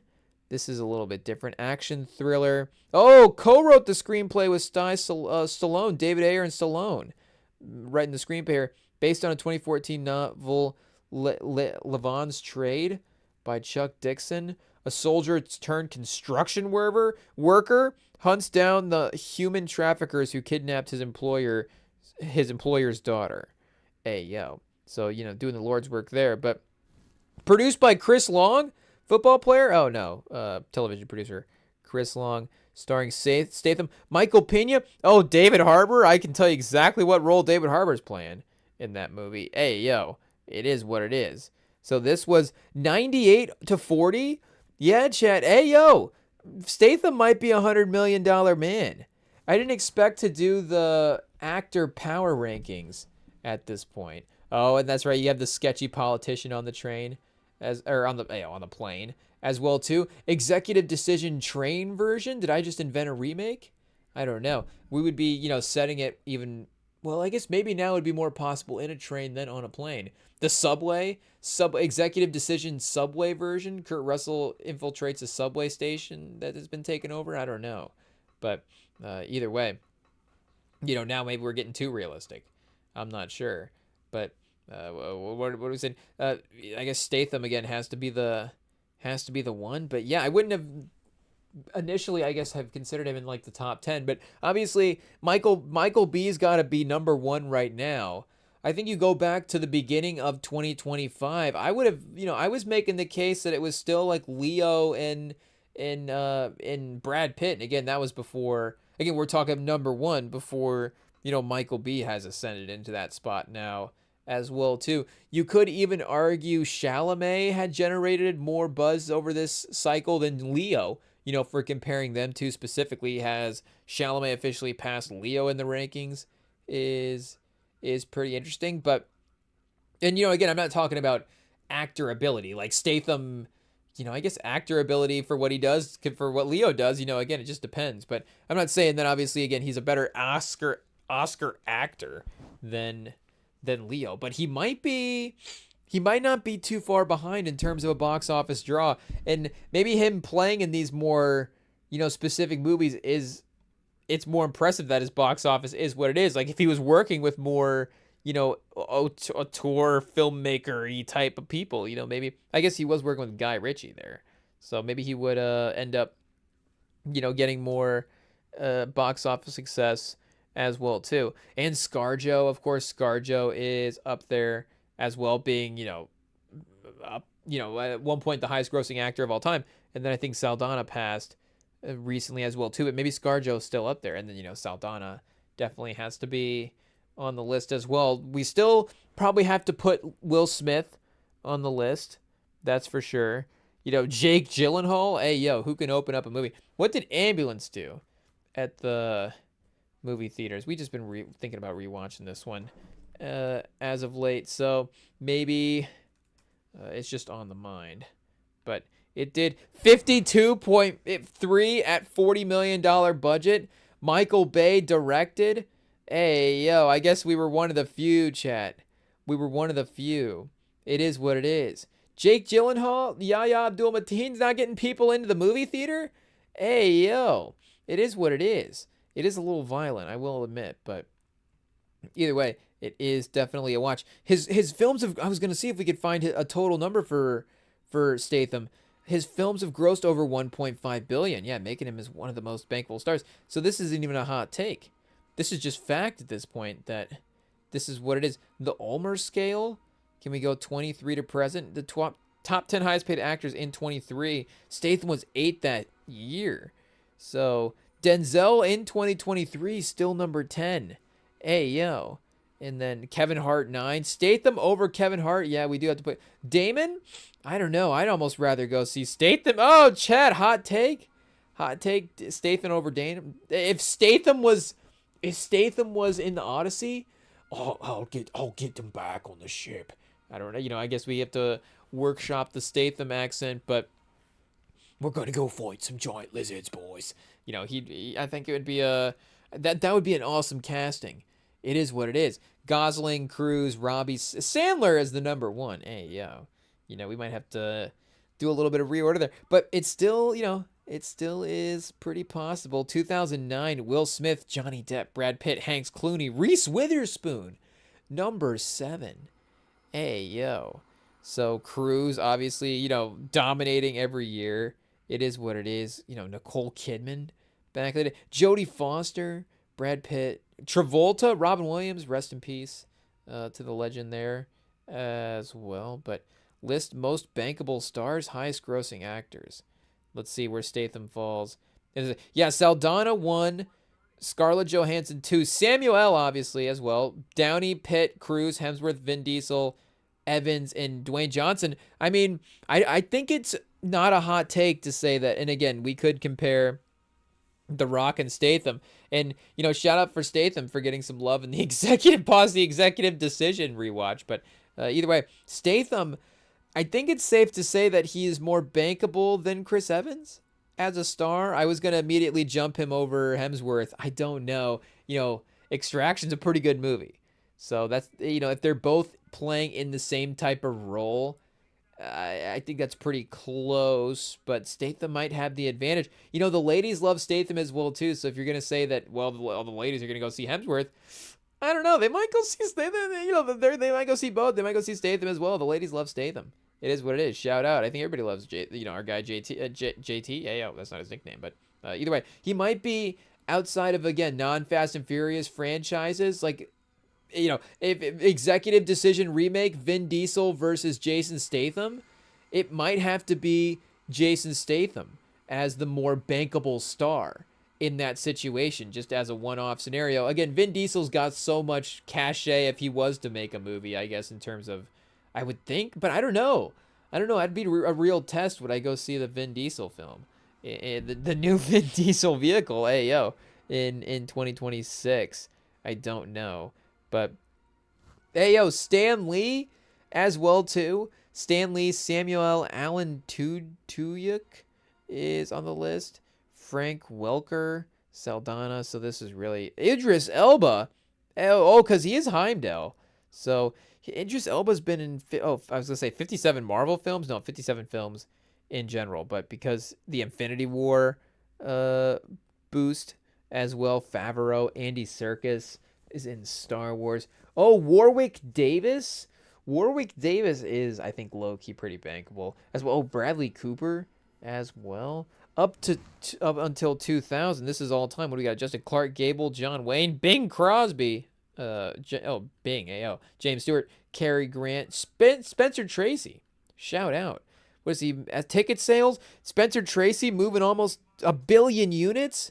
Hey, yo, Clark Gable moved 1 billion units back in the day. Hey, yo, what a dapper man, chat. Hey, Clark Gable just taking hearts and pocket money all over the place.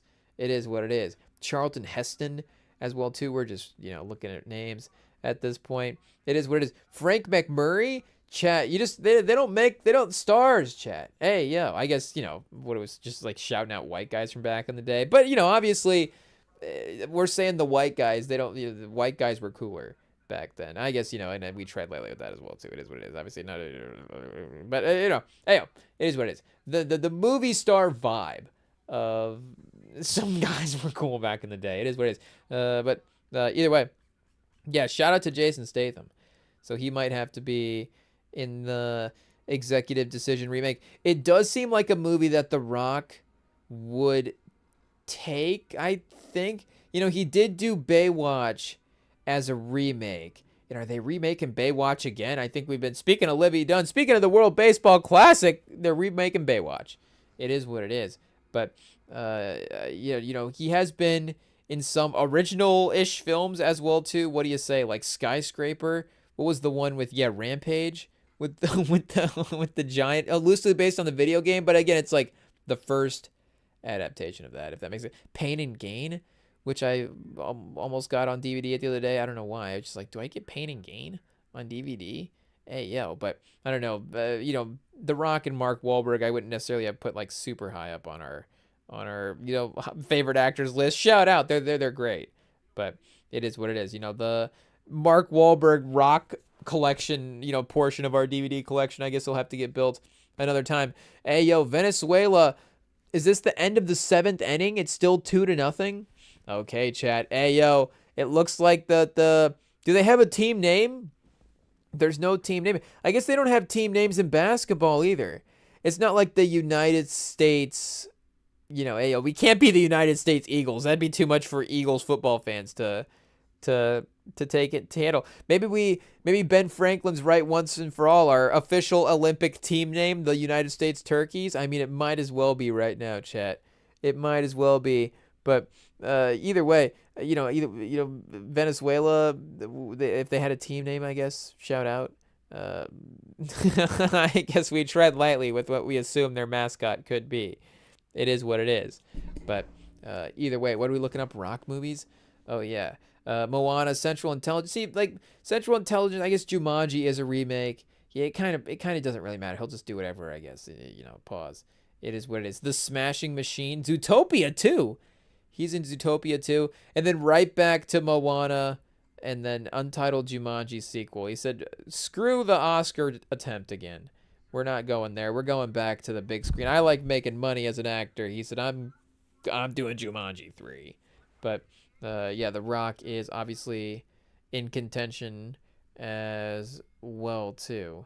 So I think Reynolds is a sneaky, I think stylistically, like he could be a little Kurt Reynolds or Kurt Reynolds. Ayo, who are we saying? Kurt Russell. He could be a little Kurt Russell-y, but I don't think he's obviously gone that way in his career. And there is like a grizzled tough guy thing that Kurt Russell can tap into versus like, Ryan Reynolds always has like a little bit of a pretty boy vibe to him as well too. So, I mean, nothing around with walking around being a hot guy, chat. Ayo, shout out to Ryan Reynolds. But I'm just saying, in terms of, again, like the vibe presence on screen, Kurt Russell does have that, like, that strong handshake type of vibe to him as well too. When he is walking around, leather jacket, strong handshake, like Ryan Reynolds, I'm sure, very great in the room when you meet the first time, but Kurt Russell's like, it's like sandpaper. Hey, yo, pause. It's like what's going on with, it's like your hand just gets lost in it. It's like what is happening here? You're like, have I ever done any sort of labor in my life? You're like, where is the meat on my hand? When you shake a guy's hand and you're like, how is my hand just all bone? Pause. It is what it is. You're like, I didn't know that your hand could like be like have muscle. Like where's my hand muscle at? That's crazy. Hey, yo, but you get what we're saying. You get what we're saying. If we can focus it into a sort of a complementary type of lane. So here we go. I would say maybe, do we say that if we had in the remake, maybe, I don't know why we're stuck on Free Guy here, pause, but in the remake, maybe you cut a little bit of time in getting them into the plane as well, but for the most part, the movie does work and move pretty well. And the the boarding scene is pretty iconic as well too. I would say extended screen time is these like a Black Hawk plane, like a pretty basic sort of, not basic, but that classic sort of stealth plane silhouette that you see, and you see it here on the poster as well too. But it is one of those movies that, or one of those planes, and I'm sure that in real life as well too, the cost to like film with one of these planes would be absolutely insane. So I wonder, AO, how they were able to pull that off as well too. But if it's a CGI plane or something like that. But I mean, probably not in '96 CGI, whole CGI planes, AI planes in '96. I'm not sure, but they do get the docking attempt going here as well. So sneaking up under a commercial airliner in a stealth plane does seem like it would be pretty difficult to go unnoticed, but they are able to manage. I'm sure you could stay out of the sight line of the people on board, creeping up from behind. Pause. And the commercial airliner is not going to have is it going to have any type of radar on it to sense like incoming planes? I don't know about that. So as long as you stay in a certain sight line, like, it might be kind of manageable. And yeah, they do lock in and are able to see if they get bored here. And we have to remember exactly why they're taking Kurt Russell as well too, because he is, of course, not only can he not fly a plane, but he's also not like an operation type of guy. He's the scientist, the non-tactical one in the crew. So we forget what his need is. What do they need him for? But the other guy is like the other scientist guy as well too. But he's like actually like the specialist. So when you get him on, they've got like the bomb or something. So he can actually disarm and do. Oh, maybe that's what Kurt Russell is disarming the bomb, or he's there with whatever the biological threat is for the for whatever their plan is that they're fighting off. And who is this actor as well too? I don't know if we call him out, but there always is one guy in the movie that you do have to worry about. It is what it is. Obviously, are we saying worry about, like, is he gonna turn? Is he gonna go to the bad side? Sure. But also this guy just, weighing down the crew. It is what it is. Is it Oliver Platt? Hey, yo, chat. Oliver Platt weighing down the crew in this movie. It is what it is. A little too sweaty, needing too many words of affirmation. Sometimes you just, I guess, got to make a decision. You got to go. I'm not saying it's costly. It costs them a lot here, but it might be a little costly here at some point. But yeah, again, $122 million on a $55 million budget. So pretty successful. I know that films were successful in a different type of way. In 1996, maybe a little bit more consistently in that $100 million range, but still can't necessarily complain too much. Stuart Baird in the director's role for this one. And I guess a big filmography as an editor. Not as a director. Executive decision, U.S. Marshals in Star Trek Nemesis. So I guess he peaked right away, chat. Ayo, pause. Speaking of directorial debuts, add him into the list. The best directorial debuts of all time. Executive decision by Stuart Baird, but was not able to keep up. Star Trek Nemesis. Maybe this movie's good. I don't know. I'm not giving it a chance. I'm just assuming that. Oh, earning 67 worldwide against $60 million budget. That's not good for a Star Trek film. Oh, no. Plans for another film featuring the Next Generation cast were scrapped, and the film series was rebooted instead with Star Trek in 2009. The television series Picard, a continuation of the Next Generation and Nemesis, set 2 decades after the latter at the end of the 24th century. premiered in 2020. So, hey, yo. The 10th installment in the Star Wars franchise, the fourth and final film to star the cast from The Next Generation. Oh, Chad, he did it. Stuart Baird killed off the whole line of Star Trek stories. It was, written by John Logan. The story developed by Logan Brent Spinner and produced by Rick Berman as well. So, hey, our guy John Logan in the mix there. You got to take him seriously, I guess. But, yeah, unfortunately, didn't quite get all the pieces together. Oh, chat, editor on Casino Royale. Ayo, I mean, you see the editor filmography is pretty crazy. 1978 Superman, I mean, still probably the best Superman movie that has been made. You've got Lethal Weapon, 1987, Tango and Cash, Lethal Weapon 2, Die Hard 2, The Last Boy Scout, Tales from the Crypt. We got Demolition Man in 93, Demolition Man. Hey, yo. And Executive Decision both. Speaking of Stallone, I mean, working with Stallone and Russell and and Willis. Hey, yo, what am I thinking of? The Last Action Hero is what I'm thinking of. Last Boy Scout, Damon Wayans, Bruce Willis. We've got The Legend of Zorro, 05. Is that Banderas? Directed by Martin Campbell. We were produced by, it's not saying who's the star of the 05 Zorro, but I think that was, Banderas. There we go. Catherine Zeta-Jones. Superman 2, The Donner Cut.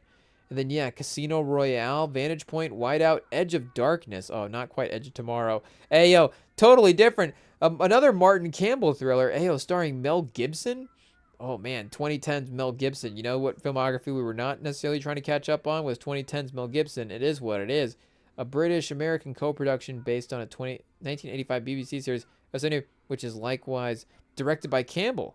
This was Gibson's first screen lead since Signs, 2002. It follows a detective investigating the murder of his activist daughter while uncovering political conspiracies and cover-ups. Okay, so pretty vague, but grossed $81 million at an $80 million production budget. Hey, yo, we hate to make fun. We hate to, point out, but I'm just saying that. Edge of Darkness went under our radar. It is what it is. Salt with Angelina Jolie, Liev Schreiber, and then Green Lantern as well, too. I mean, what a run. We went from Demolition Man and Executive Decision to Edge of Darkness and Green Lantern. Oh, and then Skyfall. We're back. Oh, man. And then Rogue One as well, too. Bitter Harvest, 2018's Tomb Raider. Didn't quite hit the same way that the Angelina Jolie ones did. It is what it is. And then Across from the River and Into the Trees, 2021 film. But again, pulling out the best ones there. That is a pretty stacked. What do you get? 10 between Superman. I guess some of these in the 70s and the 80s I might not be as familiar with, so it's just me not knowing the names. But between, Superman, Lethal Weapon, Die Hard 2, Last Boy Scout, Demolition Man, Executive Decision, Legend of Zorro, Casino Royale, Skyfall, and Rogue One. Yeah, you do get to 10 pretty impressive movies in that resume as an editor there for our guy Stuart Baird. So all-time stuff. Takes his hand at directing here. And I don't know if it's just, sometimes maybe this is why the movies go underrated. Because, again, we say that, and, obviously you get great stars in this, like Kurt Russell and Halle Berry. So you can go back to their filmographies and revisit it as a part of that way. But you don't have that, again, like we're saying, from a director's standpoint,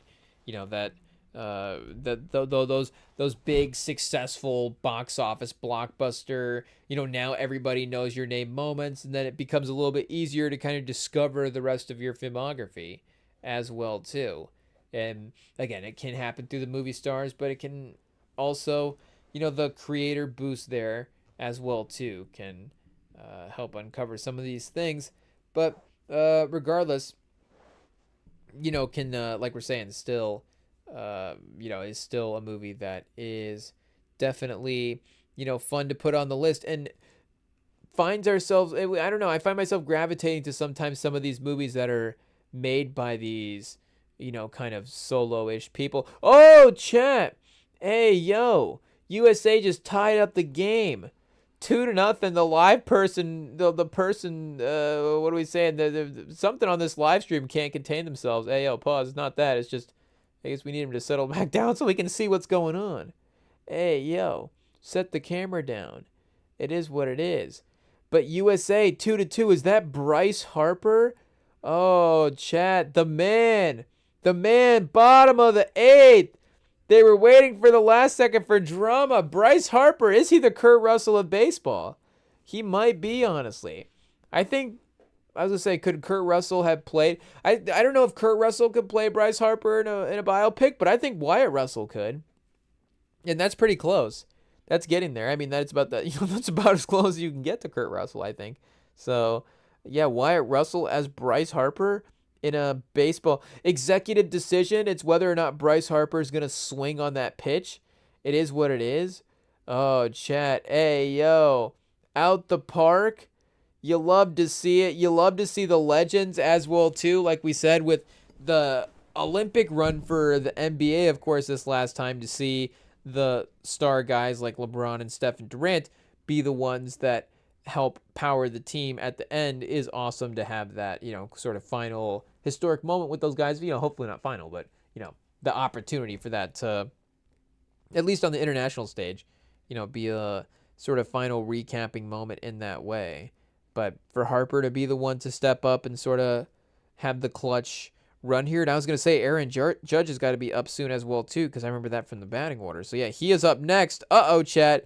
Is this the time for the USA to take back over? Oh, chat, I was not even paying attention to the movie. I just totally almost got rid of the movie. It is what it is. Hey, yo, we're still locked in. Kurt Russell's mission to save Halle Berry is still important. But so is Aaron Judge's mission as well, too. So we got 1-2 on the count. And again, what do we got? Bottom of the 8th as well. Are bases loaded or is nobody on base? I think nobody's on base. Okay, the graphic is the other way around there. Pause. Okay, so we got 2 outs. Nobody on base. A low pitch. I think they got him. They got him on the strike. Is that 2? Oh, is he going to? Did he call? I think he called ball, chat. Hey, yo. He said, let's see him. Let's see him. Oh, no, wait. They got the slow-mo outro here for Bryce Harper. Is it ball or is it strike? We should have been watching the ref that time instead of the box. Pause.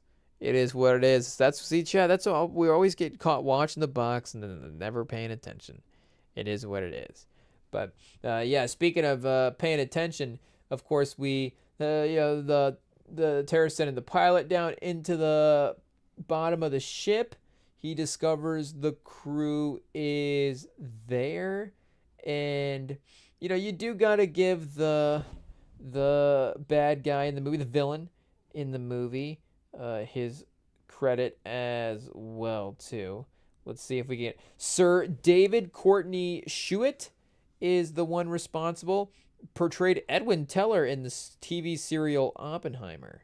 I guess maybe more of a TV British actor. Agatha Christie's Perrault was something else that he was in as well too. We're just going to guess on the pronunciation on that one. Not exactly sure if we are particularly close or not. The Missionary. Ayo. Is that? No, that's not the new Dr. Dre album. It is what it is. To Kill a Priest? 1998. The film tells a story based on the murder. Chat. Oh, historical film. I guess maybe not as, lighthearted and fun as we thought it was going to be. But executive decision is a little bit more in that lane. A Perfect Murder, though, with Michael Douglas. Another one that we've been waiting to throw on. But it just is. Is there a reason that this movie doesn't stream or is just being buried online?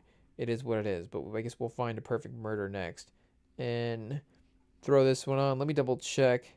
I feel like it's been recent since we've checked, but we will, just in case. You never know. It could be somewhere. Tubi could have just added it. If for some reason it's not on our algorithm, nope, it's not. It is what it is. It must be vile, chat. It must be vile. It is what it is, but yeah, okay. So, and then 2002 Pinocchio. Is he Geppetto? I was gonna say he does have a Geppetto vibe.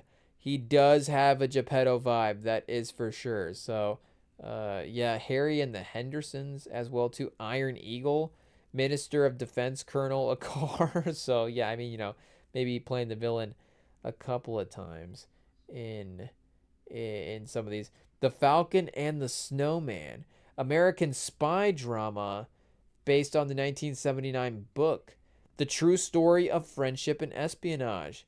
Tells the story of two young American, I guess we'd have to read the rest of it there to see what's going on. But maybe that one gets in the watch list as well, too. Best Supporting Actor, Laurence Olivier Awards, Once in a Lifetime, nominated for that, nominated for Merchant of Venice. I guess a dominant force at the Laurence Olivier Awards. Year after year, it looks like. What even is that? We got the Olivier Awards, London Theater. Oh, is this like the Tonys for London? The Oliviers? Hey, yo. The Oliviers are like the Tonys. So what's the British EGOT then?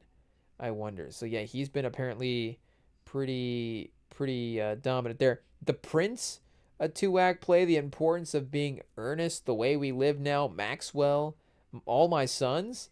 Is that like a remake of the American sitcom? What's that called? What's that sitcom called? I don't remember exactly. It's not from our era. It is what it is. But yeah, he's got a good sort of one-tone vibe as the villain, but he's got a scary vibe. He does have that, seems like he could just kind of snap and just go off the plan, and his own demise could be everybody's demise at a given moment, or everybody's, it's not even a saying. We're just making it up. But either way, is definitely a fun counterforce here to Kurt Russell and John Leguizamo's characters as well. But yeah, Venezuela on base, chat. Hey yo, 1 runner on base, 1-0 on the count as well too. Paul Skeens, still watching from the sidelines. There's no Paul Skeens cam. There's no Livy Dunn cam, chat. Hey, yo. It is what it is. The World Baseball Classic missing an opportunity to potentially get involved, at least in the broadcast. No Livy Dunn interview on the broadcast whatsoever. Are you proud of your man Skeens? Are you what kind of training has Skeens been doing in the off season? Hey, yo. Oh, chat. They tried to get the runner out at first, getting a little risky. Bryce Harper trying to be the miracle first baseman and the miracle batter as well too. I mean, he is leading off base. He is definitely going for it. We'll see if he tries to sneak it again. Hey, yo. So he goes high. He got him to swing, though. It's going to be 1-1. I think that runner is still over there at first. So that is still a positive as well. And no one has been out at this point. Oh, did he make contact? Oh, did he get him? Oh, he's safe, chat. That runner got to second. We jinxed it. It is what it is. He crept over. The pitch was, and the throw over was a little bit low as well, too. I thought it skipped in and he had his foot on the plate. But, hey, yo. I guess that's from the catcher across. No, I guess he got there in time. It is what it is. Was it foot not on the plate?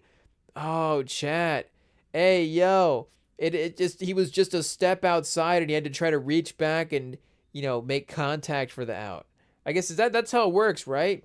If he catches that with his foot on the plate, he's done. Do I know nothing about baseball?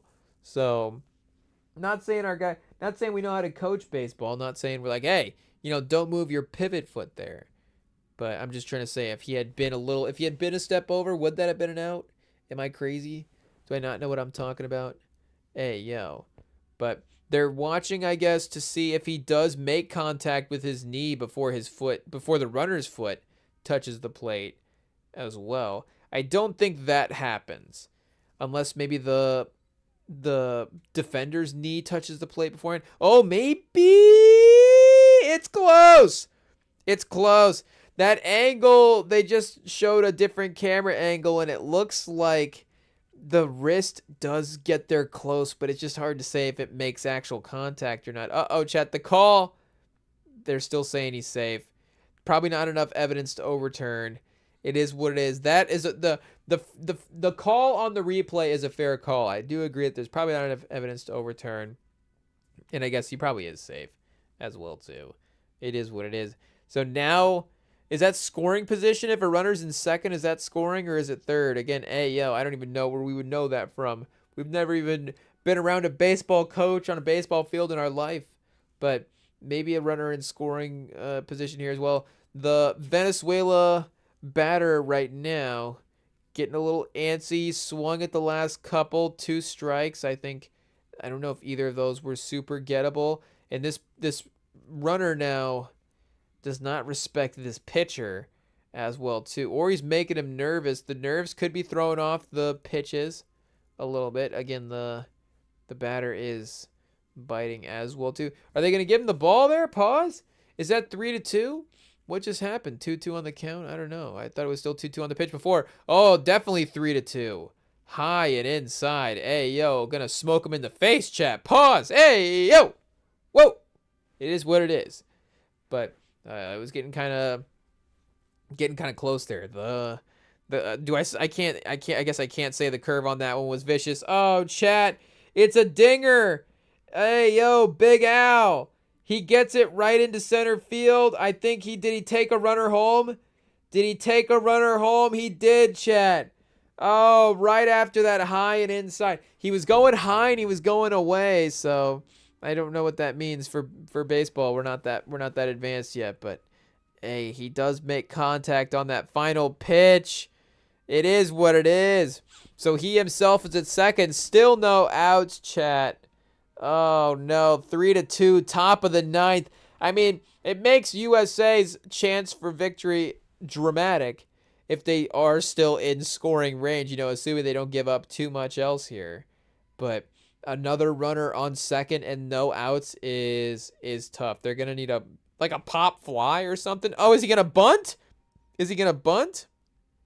I think he just got the strike there, though, so that might have worked out. Okay, 0-1 on the count. It is what it is. Sorry to executive decision. We're doing our best to follow along. We didn't know exactly that it was going to land during the World Baseball Classic. It is what it is. But, we've got to let John Leguizamo rig the camera into the cabin as well, too. So, we've got to give him a second to get their plan organized a little bit and let them execute. It is what it is. And again, at least if you're going to bring a non-tactical guy into the plane like Kurt Russell, it's not like they go into the plane and, just sweep through the plane. They kind of could have done that as well, too. Obviously, that does risk the insane collateral damage that could potentially have over, the course of just trying to get the plane back anyways. And maybe, again, obviously divert any sort of whatever is on there from a mission standpoint. But, again, they are able to use a non-tactical guy in a non-tactical way as well, too. Getting the schematics for the plane. They're rigging up cameras. They're working on plans. They're in the, like we're saying, in the underbelly from the below, trying to disarm everything as well. And, obviously Halle Berry, very memorable from any movie that she's in as well, too. This is a little like the Zendaya Dune performance, where you're like, oh, yeah, that's right, Zendaya's in this movie. And then you're like, well, how much in the movie do you have to be in the movie? It is what it is. So it's like, Halle Berry's, the important ramps up as we go along as well, too. But, hey, we need more Halle Berry.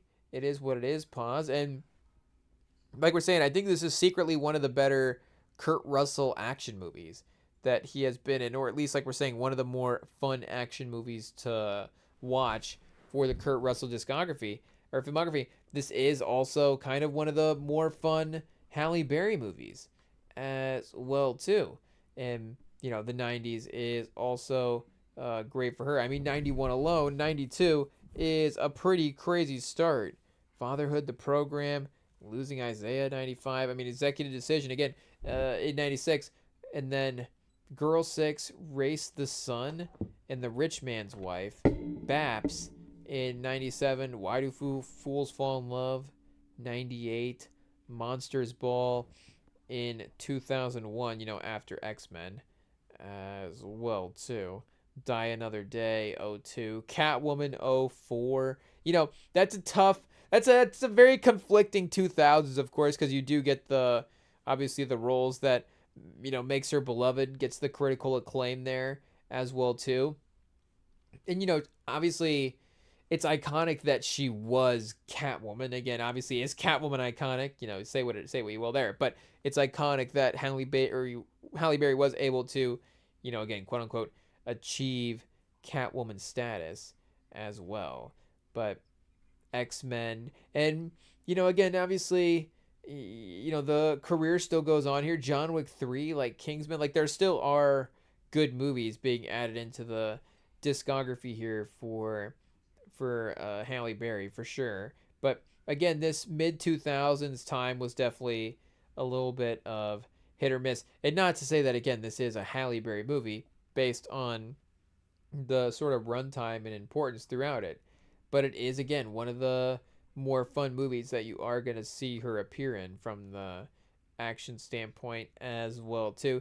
And maybe it's not us going back to the X-Men movies all the time, but again, you're talking X-Men, you're talking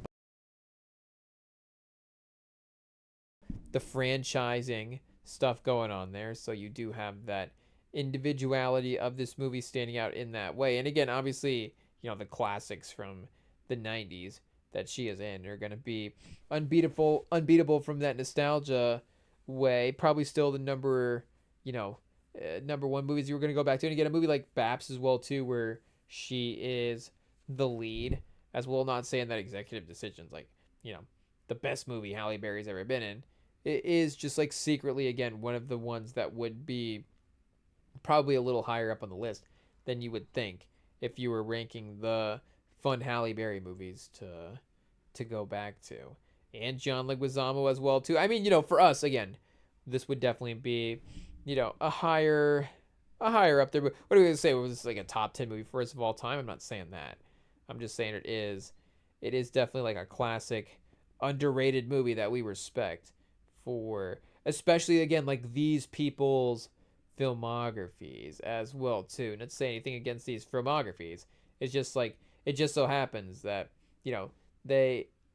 this movie can, rank a little bit on the higher end for some of these actors as well too.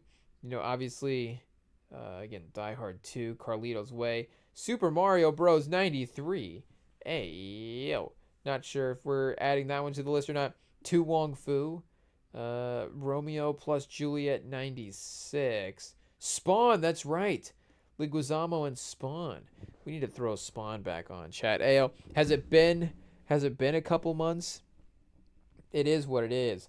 Spawn is, well, you don't need us to tell you Spawn is good, but Spawn is definitely becoming a classic throw this on at night.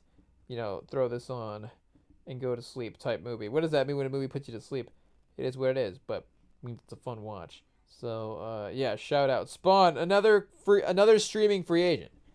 But that just means when Rem and Sam launches a free streaming service here, Rem and Sam Plus, we can have Executive Decision, we can have Spawn, we can have New Jack City's a free agent right now because we just did that anniversary on the live stream. So, hey, yo, a little bit of a DVD run like we're saying here in March Madness, but still classics.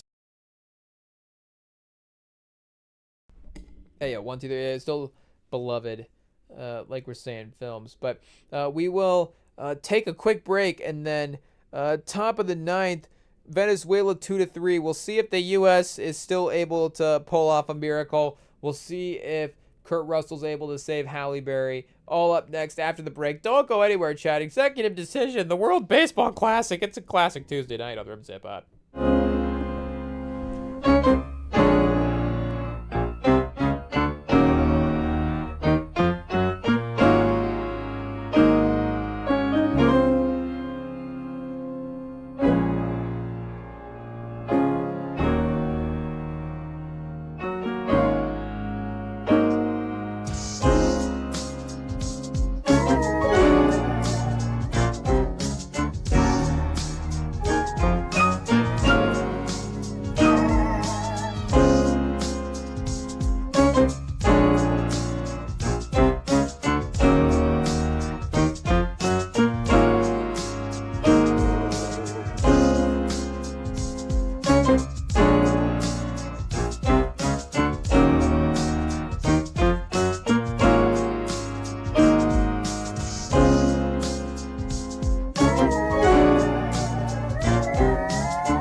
1, 2, 3. There we are back. We got to find another version of this baseball classic. Hey, yo. The game is slowly winding down. Time is running out for USA. 3-2. Schwarber up to bat. 0-1, chat. Hey, yo. Who's going to make history? Who is going to make history? Is it going to be that guy that already made it 3-2 for Venezuela? Hey, yo. It might be. It just might be. But, yeah, of course, crew on this plane. Hey, we haven't forgot about Kurt Russell. Is still trying to infiltrate. Halle Berry has discovered that Kurt Russell is on the plane. 96 Halle Berry, of course, will stay professional, but, just obviously one of the more memorable actresses to ever appear on screen. But Kurt Russell as well, too, as, they discover the little C4 hidden as they try to uncover the plane. You see him again in this role of not necessarily trying to, his role again in this film is not to be the tough guy on screen.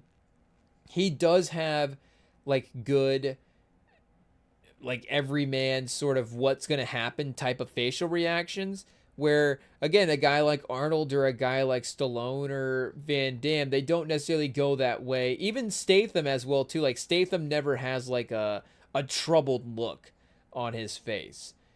Kurt Russell can actually have oh no, I can't believe this is about to happen type, I can't believe they have a bomb on this plane type moment. But again, he does have the tough guy, gruff persona to be able to be oh man, I've never handled this weapon before, but I'm gonna somehow try. I can still figure it out. Or again, just has that like we're saying again, just in general, sort of tough guy sort of angle as well too. Even Seagal as well. Seagal, probably not even on the level of Van Damme, unfortunately, if you go for movies. Maybe Swayze. Is Kurt Russell closer to Patrick Swayze, or is he closer to, like we're saying, Stallone? Because Swayze did also do the ghost role as well, too. I think Kurt Russell could have been in Ghost. That would have been a little bit more interesting as well. But I think he could have done a movie like that, because that movie does also, Swayze, there is a corniness to Swayze in that movie that really does work, and that Russell would have been able to achieve as well too. Oh, chat, pop fly straight up. Venezuela, 2 outs, bottom of the 9th, 3-2. Oh no, chat, this time America might be screwed. It is what it is. And you know what? I think they can have the World Baseball Classic. It is what it is. I think they've earned it. Shout out. Even though the competitive fan in me does hopefully, I guess, we're going to act like we're super invested in the World Baseball Classic, but we are. We do like the reign of dominance to continue.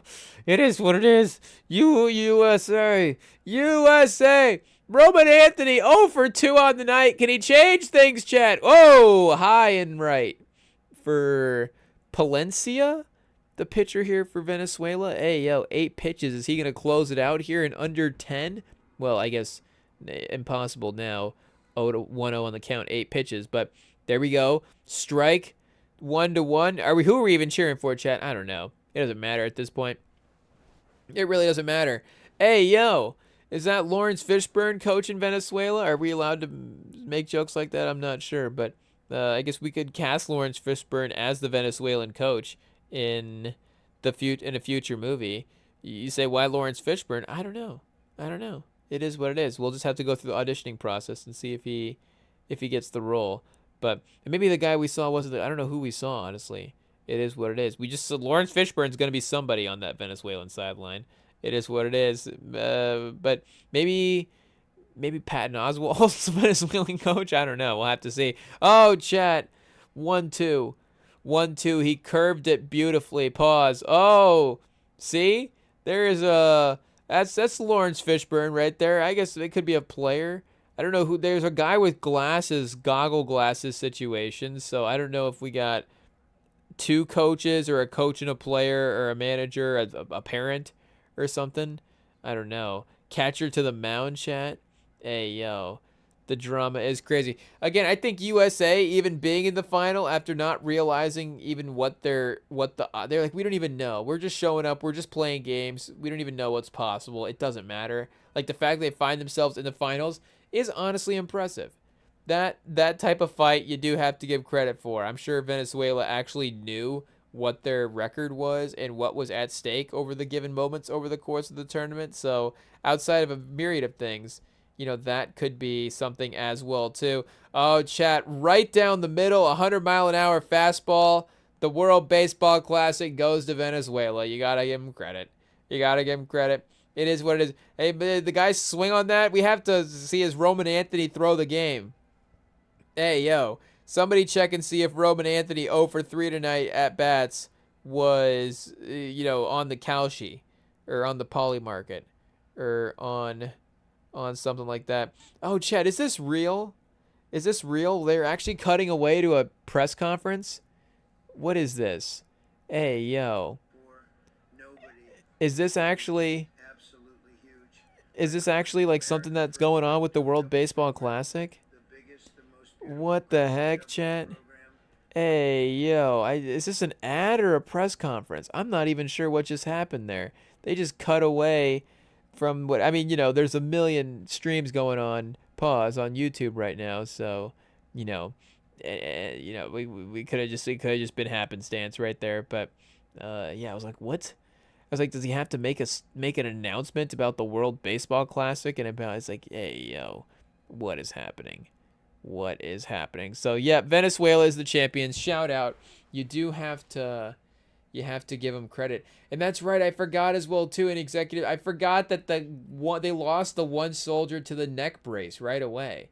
Like, of course, and again, Steven Seagal, I don't know if we fully mentioned as well too, slips trying to get into the plane right away. So Steven Seagal falls off the plane. He is no good. He's dead. It is what it is. And the one guy like breaks his neck or something.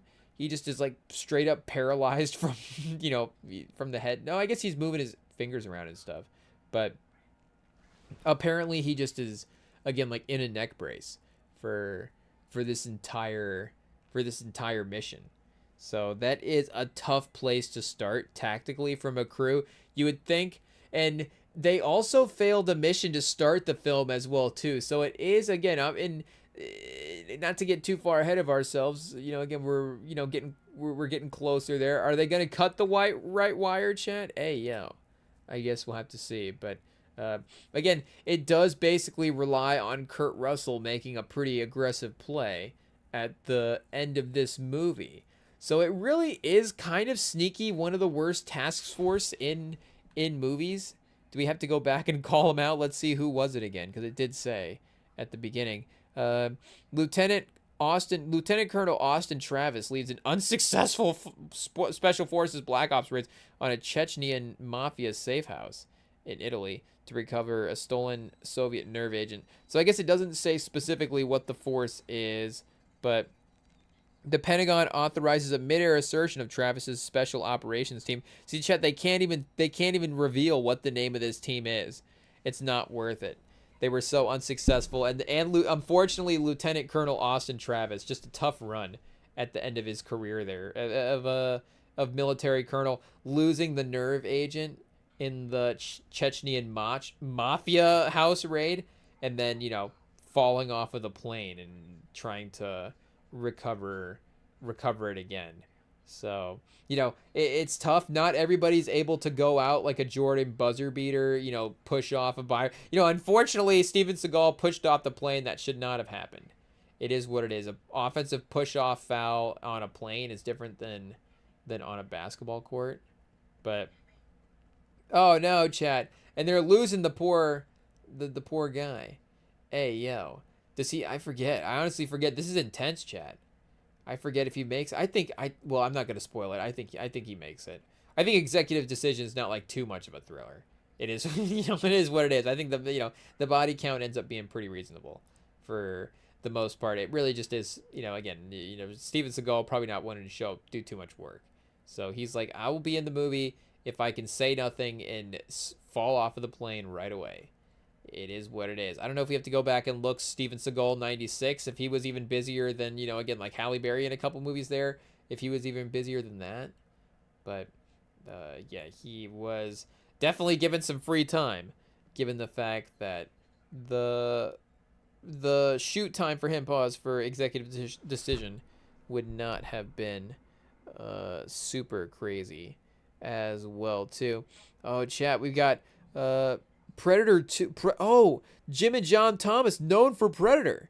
Hey, yo, Predator 2 and Executive Decision in the filmography is pretty crazy. Behind Enemy Lines, Owen Wilson and Gene Hackman is kind of a classic as well too. So a little limited in terms of the overall. And then Mission to Mars. Oh, De Palma, was that like his final attempt on what do you say, like big budget movie making? I don't know if we go back and look at the timeline there. And Zemeckis, they wrote for Zemeckis Two-Fisted Tales, American made-for-television anthology horror film consisting of 3 separate segments. Is that Brad Pitt? Hey, yo. 1992, Brad Pitt and Robert Zemeckis. And then Wild Wild West, Barry Sonnenfeld. So I guess I was going to say, Executive Decision might be their second best behind the Predator, honestly. We've got Predator 87, McTiernan. So something happened in 87, that first film. And then I guess after that, doing okay again. And then Executive Decision, revived. The Thomas brothers. So like we're saying, a classic. Jerry Goldsmith on the score, one of the greats. I think you could legitimately make a conversation that this is in the most underrated movies of all time. I guess we'd have to go back and check, a major reason as to why this movie would be suppressed. And, again, we're not necessarily able to, we're not necessarily, for, obviously like stereotyping in large dramatic ways as well too. And, obviously not saying that, just because you like a movie like this means that you agree with like, oh, who is on one side of this thriller and who is on the other side of this thriller or whatever. Again, I think you're just watching a action story play out at the end of the day for some parts. But yeah, for this movie, I think it does check those boxes because it's, again, it's not a movie that like bombed or was deemed bad, but then you look back and go, actually, you know what? It's not all that bad. It's not all that bad. It was good. It was successful. It's got major stars in it. It was, maybe except for the filmmaker, made by the Thomas people, like we're saying, we got the Predator franchise writers in the mix as well too. So it really does check all the boxes for being a successful film, a good movie, whatever, but it just doesn't get brought up. It's not a number one mention. It's just a movie that flies under the radar. And that way, and again, is a little bit unique and set apart. It's not like, hey, if you like this movie, it's like this movie, but with this starring person, if that makes sense. Again, sometimes some of the Arnold, Stallone, Statham, some of that, sometimes the discography, the filmographies can overlap a little bit with the action type roles. And even Denzel with like the Equalizer, and sometimes it's like, okay, this is the version of the one man army type of situation. Again, I think that's what makes Kurt Russell's action discography stand out, again, is the uniqueness of those movies that he does have there with the chat. And this is where our guy Sir David Shuchet. Oh, this is where he goes crazy, chat. He takes down a passenger, somebody trying to stand up. It is what it is. You see him fully unleashed. Oh no, it's tough. So like we said, the body count is, I guess, probably not like super crazy, but obviously RIP to the lost ones. It is what it is. You hate to see it. And there's always going to be one guy in, these type of situations that's like, we're not afraid of you. It's like that guy with the Joker in The Dark Knight. It's just that, again, Batman was able to show up a little bit sooner in that situation. And the Joker was, infatuated with, what do you say, Rachel. So, again, our guy didn't necessarily have, what's his bad guy name in this movie. We'll have to check his character name here. Hassan, our guy Hassan Altar, the co-chief of the extremist organization. I like that they didn't even label anything in this movie as well too, which is AO. But we've got, I guess the U.S. Army, but extremist organization. Shout out, and then chief of the extremist organization as well too. I guess that's right. There is a like he calls his boss storyline in here at some point, but JT Walsh is the senator. Yeah, I mean, do we say one of the great political careers? Ayo, for an actor. I guess we have to go back and check his movies, but for his roles in the movies. But A Few Good Men, Hoffa, and Nixon, and he's a senator in what are saying Executive Decision. So he has been. Oh wait, where was it? JT Walsh. Here we go. He has been definitely in office in many different varieties, and Businessmen in the House of Games. So what do we got? We got Deputy Anderson. We got Major Ecclesworth. Principal. He starts off with as a principal. Principals. He literally working his way up. Principal, Major Eckworth, Deputy Anderson, businessman / cop, Sergeant Major Philip Dickerson, DAA agent Hal McGuire, Chief Inspector. We've got him here as Chief Sherman Douglas, Colonel Jackson Quinn. We've got Agent Houston, Lieutenant Colonel Matthew Andrew Markinson, Colonel Chester Van Dam, desk clerk. Sheriff Wayne Brown, Sheriff Reese Goodlow, Marshall Robinson, FBI agent Jason McToon, Sheriff Mitch Rivers, Chief White House Chief of Staff, uncredited in Outbreak. White House Chief of Staff.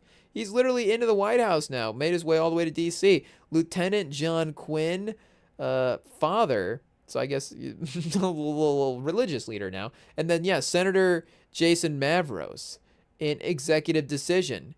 And then it looks like from there back down to Inspector in The Negotiator in 98. But has been, basically very active in every political office you could hold. So you love to see it. And that's just in movies. In television as well, too. He's been lieutenant, inspector, judge, colonel, warden, lieutenant again. So, well-versed in basically everything that you need from a political actor in his day. And passed at 54 as well, too. 1998, RIP. So had a great run as well, too, in the time that he did have. Shout out. But, you do. I do, think, when I think of political actors, I think of JT Walsh. I don't know about that, but, he does have one of those, I guess, I'll auto-generate his kind of face. Pause when I think of, when we think of like, political guy. It's like, who's that guy that's that politician, all this stuff? It's JT Walsh. It's JT Walsh, shout out. So, one of the great political careers that we've seen on screen. I wonder who are the best political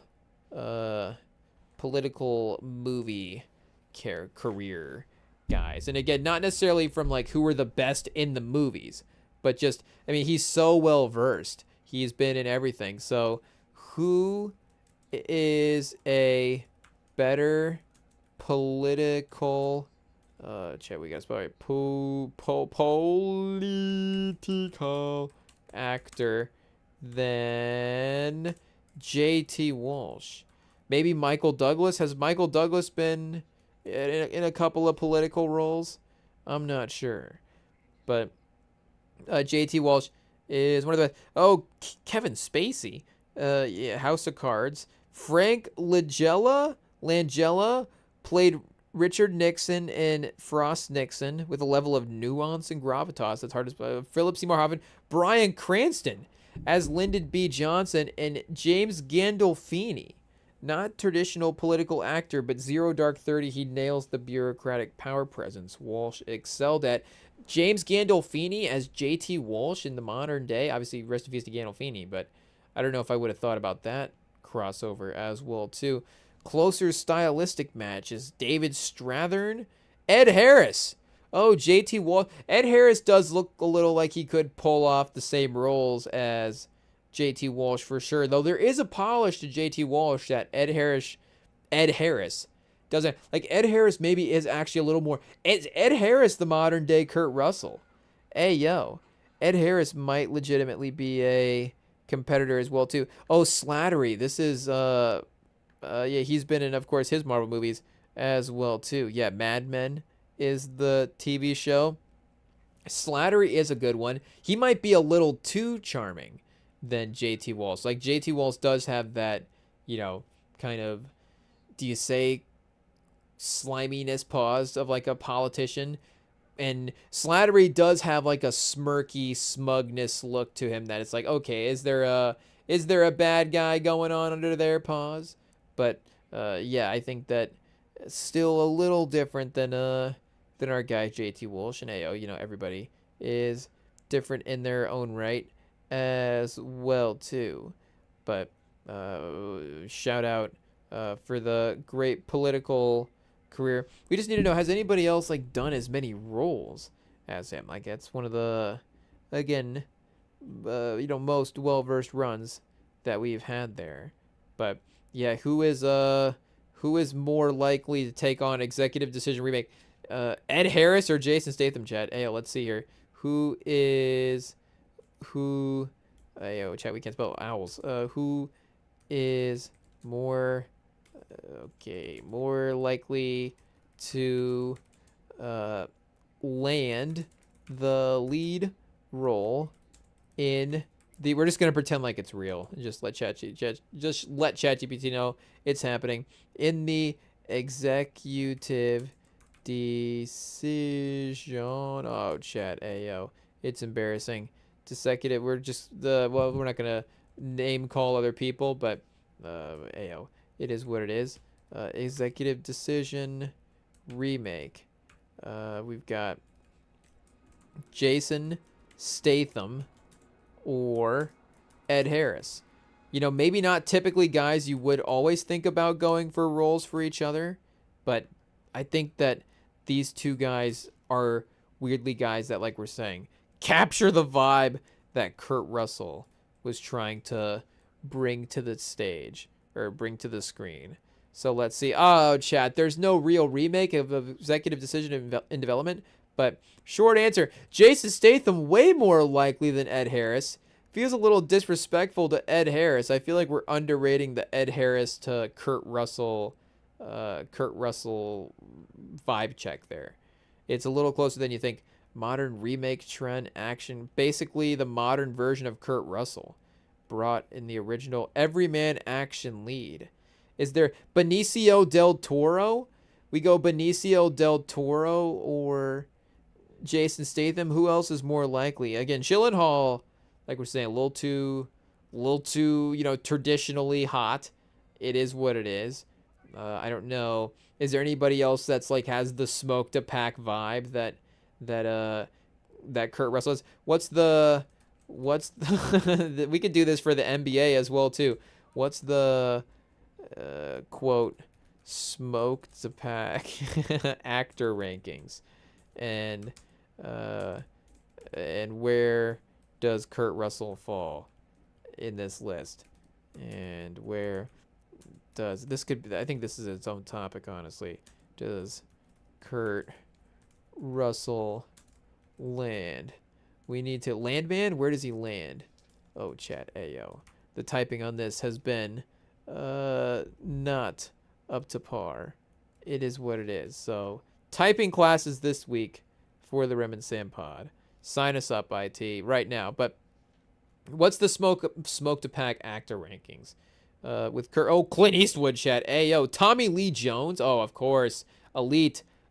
Robert Duvall, rest in peace. But Nick Nolte as well too. Oh, Nick Nolte is so S tier, all-time gravel gods. Hey, yo, Clint Eastwood, Tommy Lee Jones, Sam Elliott, and Harvey Keitel. I think we might have to switch Nick Nolte out for Harvey Keitel, just because maybe I'm not remembering like, could Nick Nolte have been the guy in Pulp Fiction? Probably not. Could Harvey Keitel have been the guy, and could he have been the coach in Blue Chips? Probably not. Maybe it's a little closer. Harvey Keitel, the coach in Blue Chips. I'm not sure.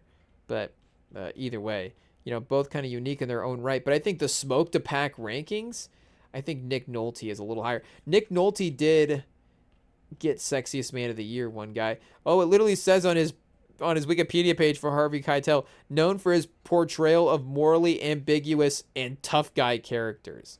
So, I mean, it's literally what he, literally describes him as a person. But, like we're saying, Nick Nolte as well, too. Definitely, has had his bouts with the Camel, with the Newports, with the Marlboro Man. I'm sure him and the Marlboro Man have hung out a couple of times, but either way, probably a little better filmography overall than Harvey Keitel. So yeah, he might have to be tier 1, chat. Nick Nolte or Duvall. I don't know if Duvall goes in the smoke to pack rankings. I mean, he definitely does, but well, I don't know if he definitely does, but maybe a B tier, honestly. Denzel, too polished but can tap into it. I mean, Pacino, chat. Hey, yo, definitely Pacino. So tier 1, Eastwood. Tommy Lee is elite as well. Dafoe, I don't know. Dafoe definitely as well. You could put him in the smoke to pack rankings, but there is a different sort of creepiness than a guy on the street corner smoking a pack. I don't know. Kurt Russell is high A tier. I think that is probably correct. I can't believe Denzel's in this list. Hey, yo, I think it just knows that we like Denzel. It just had to bring him up. Same with Harrison Ford as well, too. Harrison Ford smoked a pack. Hey, yo, I don't think so. Harrison Ford, and Denzel, no way, need replaced. If it replaces with I honestly think Brad Pitt closer on the smoke to pack rankings than Harrison Ford. I don't know. That might be a hot take. Norway, I think no way. There we go. They need replaced on this list. Again, complimentary as well, too, because they are not in the smoke to pack ring. Mickey Rourke, there we go, chat. James Caan, another one, rest in peace. Ray Winstone. Wait a second, let me get a look here at Ray Winstone. I know the name.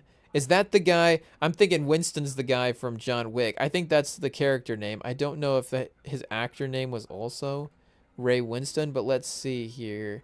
What do we got him in? Beowulf? Ayo, Edge of Darkness, a second Edge of Darkness shout out. Ayo, Sexy Beast. Oh, The Departed. He's in The Departed. Shout out. We're throwing The Departed back on. It is what it is.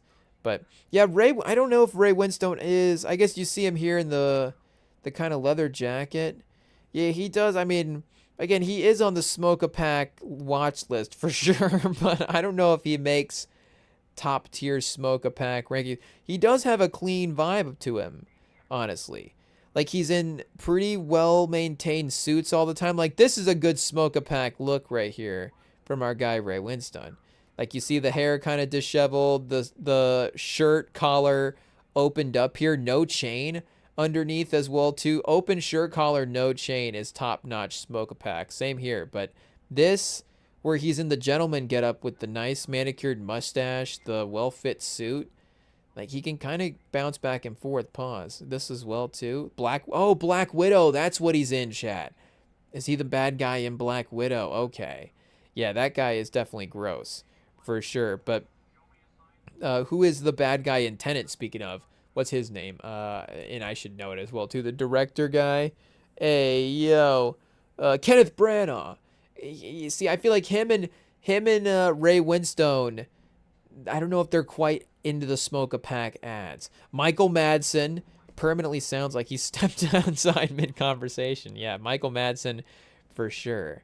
Hey, yo, Stephen Lang as well.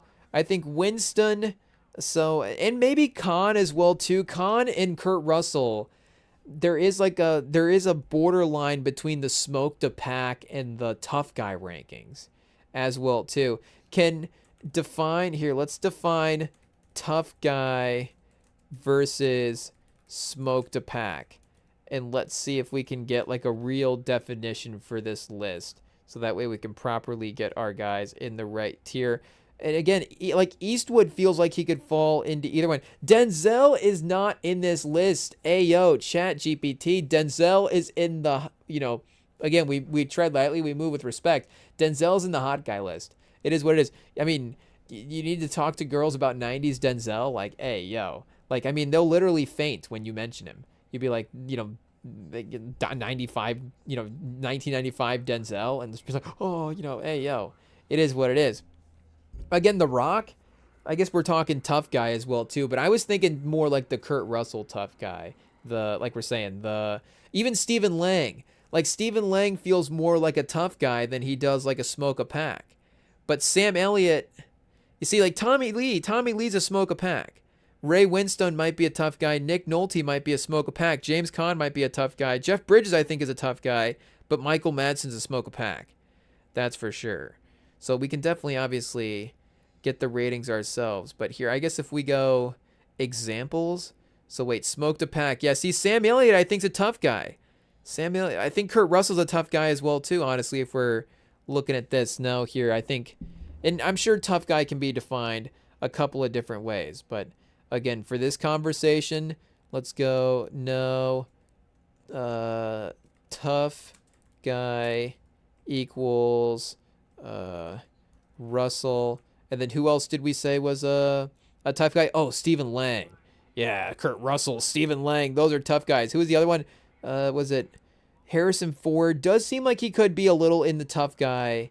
He's definitely closer to the smoke a pack tough guy than Denzel is.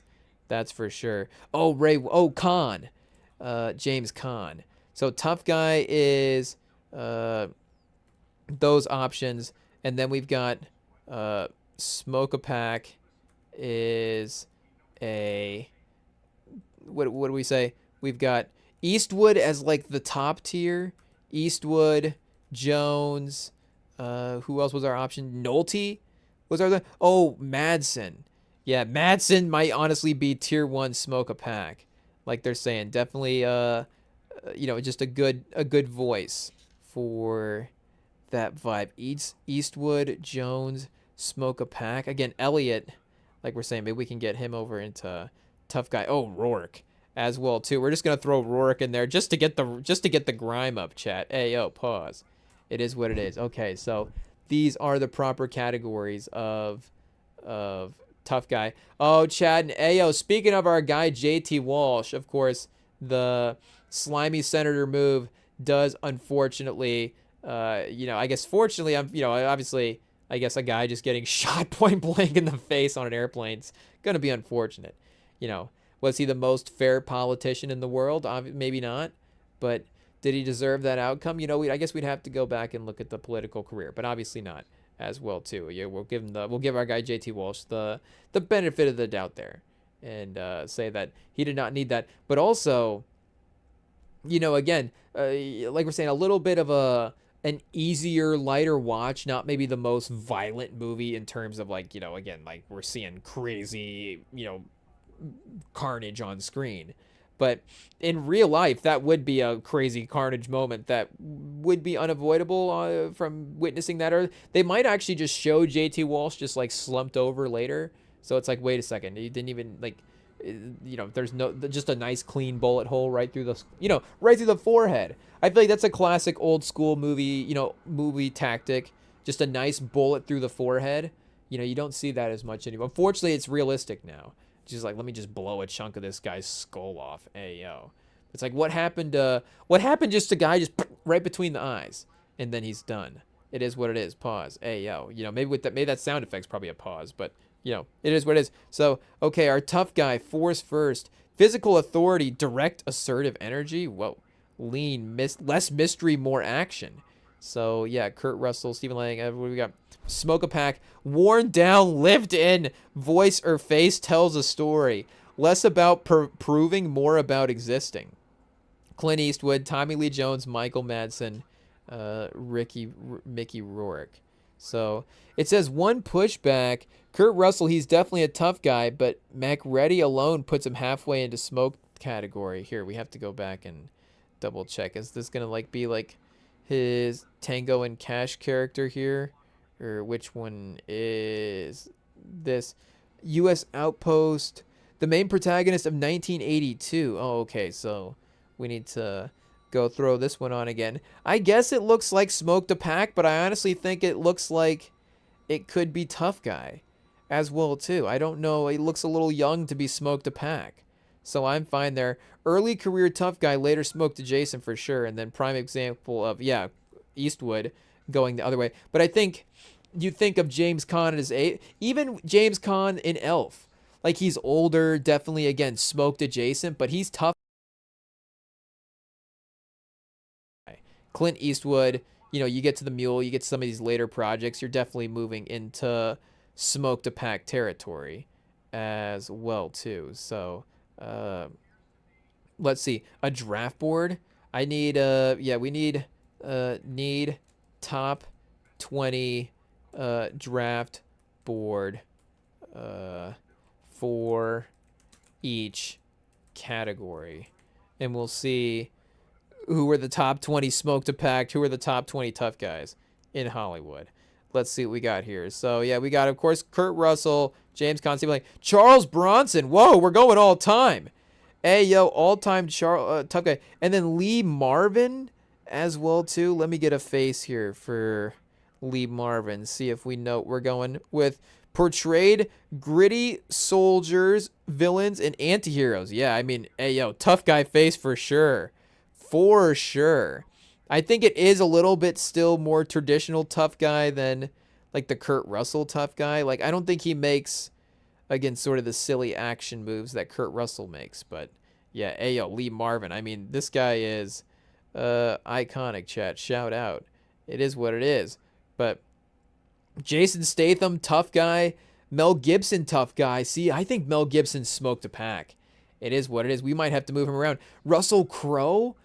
Russell Crowe is close. It also depends on how many years you spend on each side of the list as well, too. Like, Eastwood has had such a great, like, old guy run that he's become a smoke to pack guy. Like, he was a tough guy, but again, he's been around so long as a smoke to pack guy. He's a smoke to pack guy. Like, Russell Crowe, if he stays around long enough as a smoke to pack guy, he's going to be a smoke to pack guy. Like, Brolin's getting close as well, too, but Brolin is still a tough guy as well, too. Michael B? No, see, Michael B's into hot guy. Michael B's hot guy still. Maybe Michael B moves into... See, Michael B, Brad Pitt, Kevin Costner... Now, see, we've been talking about guys that have been, moving back and forth between smoke to pack and tough guy. See, Kevin Costner moves back and forth between tough guy and hot guy. Different tiers there, but still there is some overlap on the Venn diagram between the categories. I mean, I guess you could move between hot guy and smoke to pack as well, too. Like, Gerard Butler, I think, moves between hot guy and smoke to pack. I don't know if he moves. He did have a tough guy phase, but he's been more smoke to pack. I think we have to do some readjusting here. Frank Grillo, yeah, he's a tough guy for sure. Batista, Trejo might be his own category, honestly. It is what it is. I think we've just the Danny Trejo category of actors. So, yeah, like I said, Denzel, Ayo, hot guy. What we're gonna mention Brad Pitt 17 times for hot guy. Who else is a hot? Glenn Powell, hot guy actor. I don't know if Glenn Powell falls in like the tough guy. He might be only a hot guy actor at this point. It is, but Skarsgård, Alex Skarsgård, hot guy actor. Brian Cox, smoke to pack. Ayo, pause, but that's a good one, chat. He might move into tier 1, honestly. Brian Cox, ayo. Yeah, Robert Duvall, Nick Nolte, Michael Madsen, top of the tier 2 for sure. Stellan Skarsgård almost is in a different category. I mean, he's vaping on that thing and pause. Hey yo, and he's ripping the Benjamin in Dune 2 like crazy. That's for sure. But he is moved past smoke to pack. I didn't know vaping was gonna be more disgusting in a movie, but when Stellan Skarsgård character does it in Dune 2, it is worse than... Oh, speaking of, we mentioned Michael Douglas already. How is Michael Douglas not in Smoke to Pack Hall of Fame? Hey, yo. I mean, that's an obvious one. I'm thinking of the Basic Instinct DVD we got. Hey, yo, that IT made us get, because it's, obviously a Hall of Fame movie. So that's the only reason to celebrate, the performance this year. And so, but Javier Bardem, I think's a tough guy. He's not in Smoke to Pack. It is what it is. Scott McNary. Wait, we know that name. Let me see. I feel like we might have seen him tonight already as well too. Batman vs Superman. Catch Narcos. Hey, yeah, was he in a Sicario? Maybe. Shea Wigham, Barry Shabaka Henley. I don't know, chat. I don't know. Tough guy board is younger, more physical. Smoked the smoked board. Hey, yo. Okay. I don't know if the smoked board is exactly what we want. But let's round out the categories first. So, we've got what categories are missing.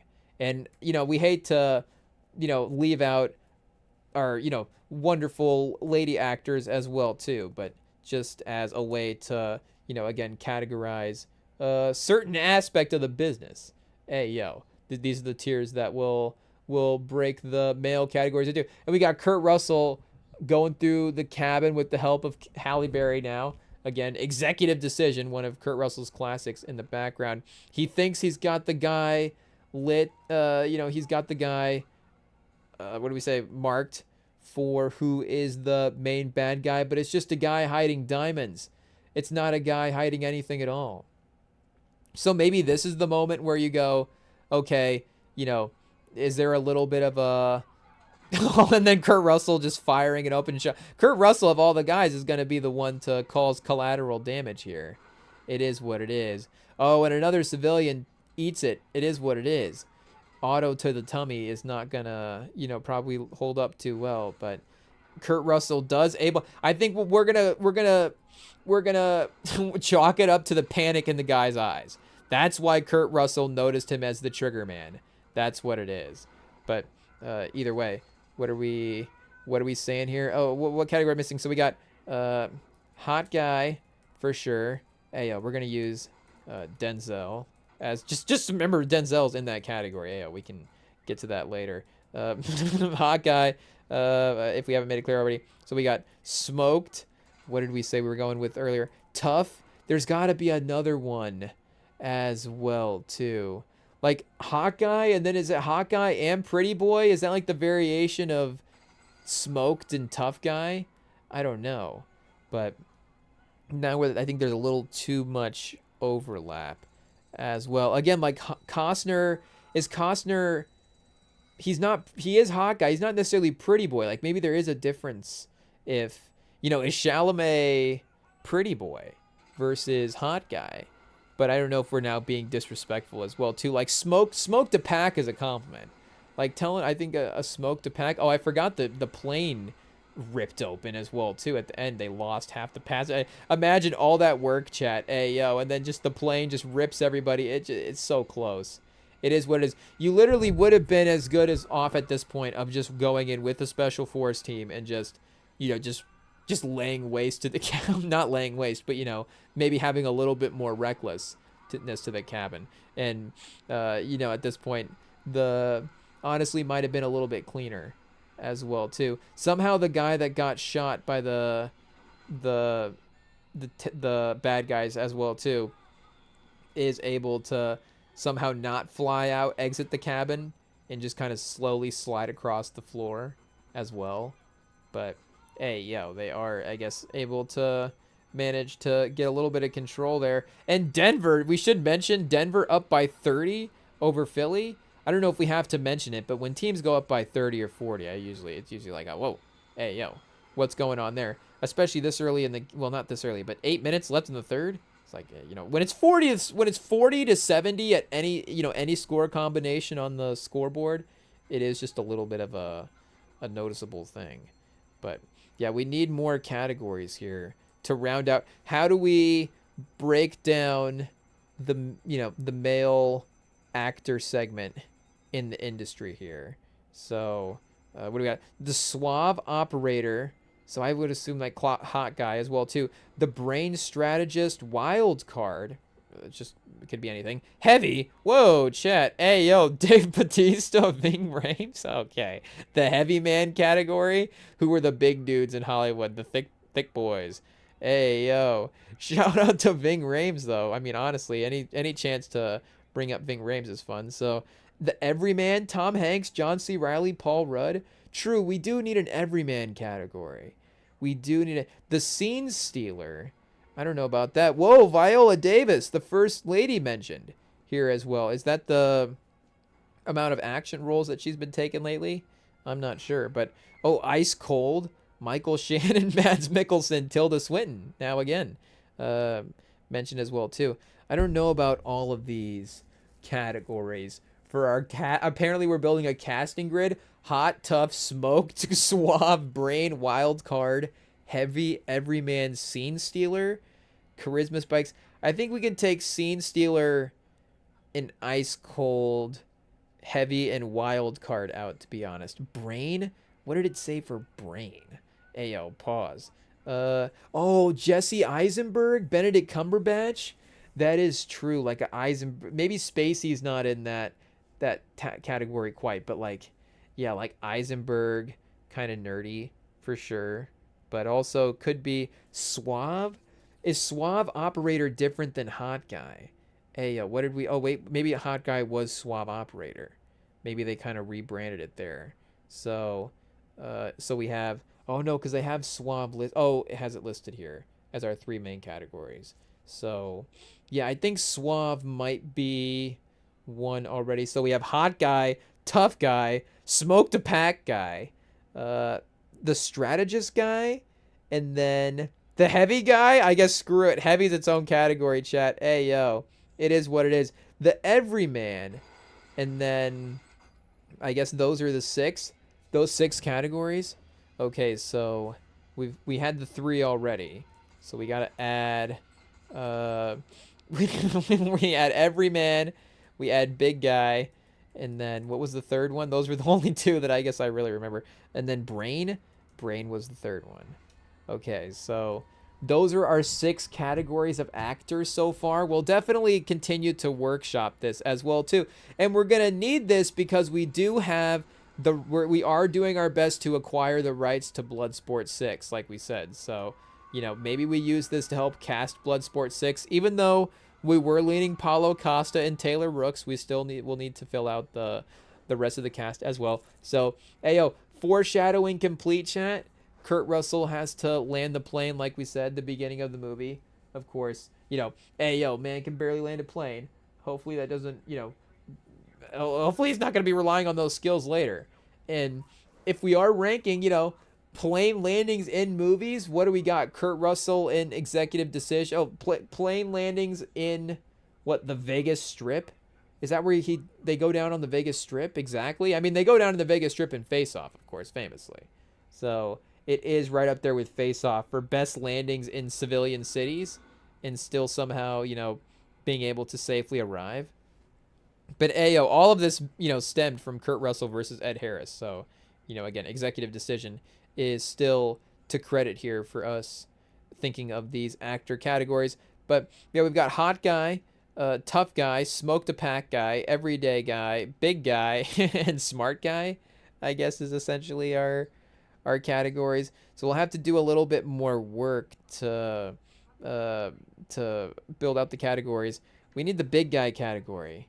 I need to see, where does Ving Rhames rank in our big guy category? He might honestly be number 1. It is what it is. I think for us personally, that would be Ving Rhames in Bloodsport 6 might honestly be a lock. If all of this was to get to Ving Rhames being a potential casting, then yeah. Tier 2. Oh, chat, Fishburne and big guy. Hey, oh, didn't mean to create some controversy there, but shout out to Lawrence Fishburne. I guess it's just a presence. Elite presence, right? Tier 2, elite presence. Winston Duke. Ooh, Winston Duke over The Rock, chat. ChatGPT with the hot takes. Lawrence Fishburne in big guy category over Terry Crews. See, I think Fishburne back in the day, he goes from hot guy. I think Fishburne's in tough guy. I think of our 6 categories, Fishburne goes. See, I think our 6 categories are good. I think they kind of cover everything. You could say You could say big guy, for sure. Can we need it to create a Venn diagram. Create Venn diagram of categories, because this will help us visualize, where people could fall in this range as well too. Because again, I think Lawrence Fishburne might be sneaky one of the best, category manipulators out the course of his career. It is what it is. What is this? Suggested diagram layout, text map. So I guess hot guy lives on a tier of his own. It is what it is. Hot guy, everyman, and brain are kind of the same, but they funnel into. So the hot guy he can take the everyman path or the smart man path to smoke the pack guy, and then smoke the pack guy you can be either tough guy or big guy, but either one I guess is smoke the pack guy. I don't know if that's necessarily correct, but see, like Ving Rhames, I actually think. What did we say? We said who are we just talking about there for a second? Fishburne. That's right. Fishburne goes from big guy to hot guy to tough guy, maybe big guy to tough guy. But I think Ving Rhames goes from tough guy to big guy as well too. I think Lawrence Fishburne goes hot guy, tough guy, and Ving Rhames goes big guy, tough guy. Not to say that Ving Rhames was never a hot guy, but obviously like Boys in the Hood, Fishburne is a good looking gentleman. It is what it is. But you start getting to like John Wick Fishburne, then yeah, maybe he is a little more into big guy category, respectfully. It is what it is. But oh no, that's right, he does find the landing strip. So Face Off does take the number one as the number one plane landing in a movie. And I guess, like we were saying for newer plane movies, Sully and Flight, both of those kind of some you have Flight, what's Denzel just does a barrel roll. So barrel roll versus landing in a, landing. Oh, that's right. That's what it was. It's his hometown landing strip. Hey, yo, you love to see it. I mean, I guess, is it hopefully going to get maybe what do you say, like a little bit of a funding for it to be repaired, just because, again, it wasn't necessarily its own doing for the, it had to serve a greater purpose of saving these people for it to get ripped up. But hey, yo, and the muscle memory of him being able to land on his own pause, his own landing strip. Hey, yo, what are we talking about? We're talking about Kurt Russell flying this plane. It is what it is. But yeah, Kurt Russell, like we said, he smoked a pack and he is tough guy. But a little bit of everyman as well too. And maybe hot guy. No brain, unfortunately, pause for Kurt Russell, I guess. But yeah, he is, tier 1 smoked a pack. It is what it is. So Kurt Russell, or no, what do we say? Kurt Russell, lead 1 tough guy. Clint Eastwood, lead 1 smoked a pack. Denzel, lead 1 hot guy, or what do we say? Lawrence Fishburne, lead 1 hot guy. Denzel, lead 1 hot guy. Ving Rhames, lead 1 big guy. Jesse Eisenberg, lead 1 brain guy, and then Tilda Swinton was the lead everyman. Who was the lead everyman? I forget about that. We have to go back to that example and see what it was. Paul Rudd. That's right. Tom Hanks goes, I think he might just be everyman, honestly. Does he go into hot guy? He's obviously, the successful legend in his own right, so he gets into hot guy there. But does he actually, like Bateman, I feel like Bateman could go into hot guy maybe a little bit. I don't know, if Bateman, actually I think Bateman goes everyman brain.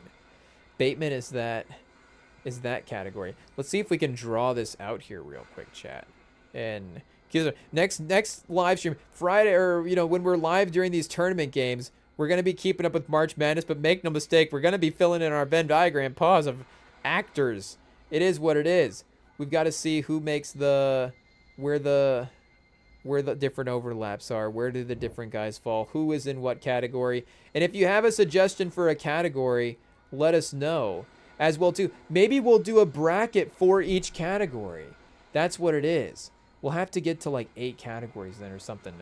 4, what do we have? 3 categories, I guess, with hot, smoke, tough. So we could just go for a 4th one there. Everyman, you could have to decide between tough and smoked, I guess, and hot. Like now Tom Hanks, is he hot guy, is he tough guy, or is he smoked a pack guy? Maybe hot guy is the 4th one, though. I like big guy as a category, though.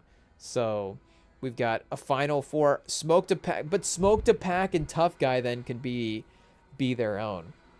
So yeah, we might have to do an 8-person bracket, actor bracket, for this Friday. We'll figure this out. We need 2 more categories. We'll have Smoke to Pack versus Tough Guy, Everyman versus Brain. We need a second big guy category and a second hot guy category. I guess it is what it is. So we'll have hot suave and hot like not suave, I guess. Like frat boy. So we'll break hot, I guess, into frat boy and suave. And then we'll break big guy into what do we have, big guy and small guy? Pause. I guess, but we could have a small guy category. We could have a little people category. I want to make sure I say the proper term, but there's a legendary category in Hollywood. There's been some legendary names. We doing 16 seeds for each, maybe. I don't know. Maybe it's a top seed dominant, but either way, might have to be its own category there as well. So we got big guy, little guy, Smoke to Pack, tough guy, everyman guy, brain guy, hot guy, or frat guy, suave guy. So wait, let's see. Bracket categories, question mark. Hot guy, or no, wait a second. We're already messed up. We've got suave guy / frat guy / everyman / brain / tough / smoked / we got 2 more, right? 2 more, is that it? 1, 2, 3, 4, 5, 6 / smoked. And then we said, big guy / small guy was the last 2 categories. So we'll see if this is approval for the bracket. And then when we're on for the next live stream, we'll get the bracket. We'll actually do the work to get the actors in the bracket, and then we'll do the bracket on the next. Oh, Spud Webb. Does Spud Webb have a movie career? Hey, yo, shout out. Either way, throw him on the list. It is what it is. I guess I didn't think about putting athletes on this list. I was just thinking actors because we were thinking of Kurt Russell. We were thinking of Executive Decision. It is what it is. Shout out. Iconic. Kurt Russell made it safe. Him and Halle Berry. Nice little ask her out for a nice little, Halle Berry's there. You got to ask her out. It is what it is. With all due respect. With all due respect. But either way, what are we saying? Yeah, we got these bracket categories figured out. Charm, social based. Suave, frat, everyman. Aura, experience based. Smoke to Pack and Brain are in the same. I guess I didn't really. Clint Eastwood versus Benedict Cumberbatch. Okay. So 4 main zones. I think we were looking for something different. Pause. The more zones, the better. But either way, we will get the bracket worked out. We will be back the last live stream and see. Oh, chat. AO. Of course, we didn't unmute the page. It is what it is. There we are. We'll be back the next live stream. Did I say that we'll be back the last live stream? Shout out to Venezuela for winning the World Baseball Classic. Shout out to Kurt Russell for saving the day. Once again, Executive Decision. Iconic. We'll be back for March Madness. Get your bracket picks ready. We'll be looking forward to following along to the tournament. And get ready for the actor bracket as well, too. It'll be here, and we'll be looking forward to your results, your input, and stay tuned. Next live stream here on the YouTube. You can follow us and message us over at REMINGTOM Pod on Instagram if you want to message us about the bracket. Hey, yo. We'll be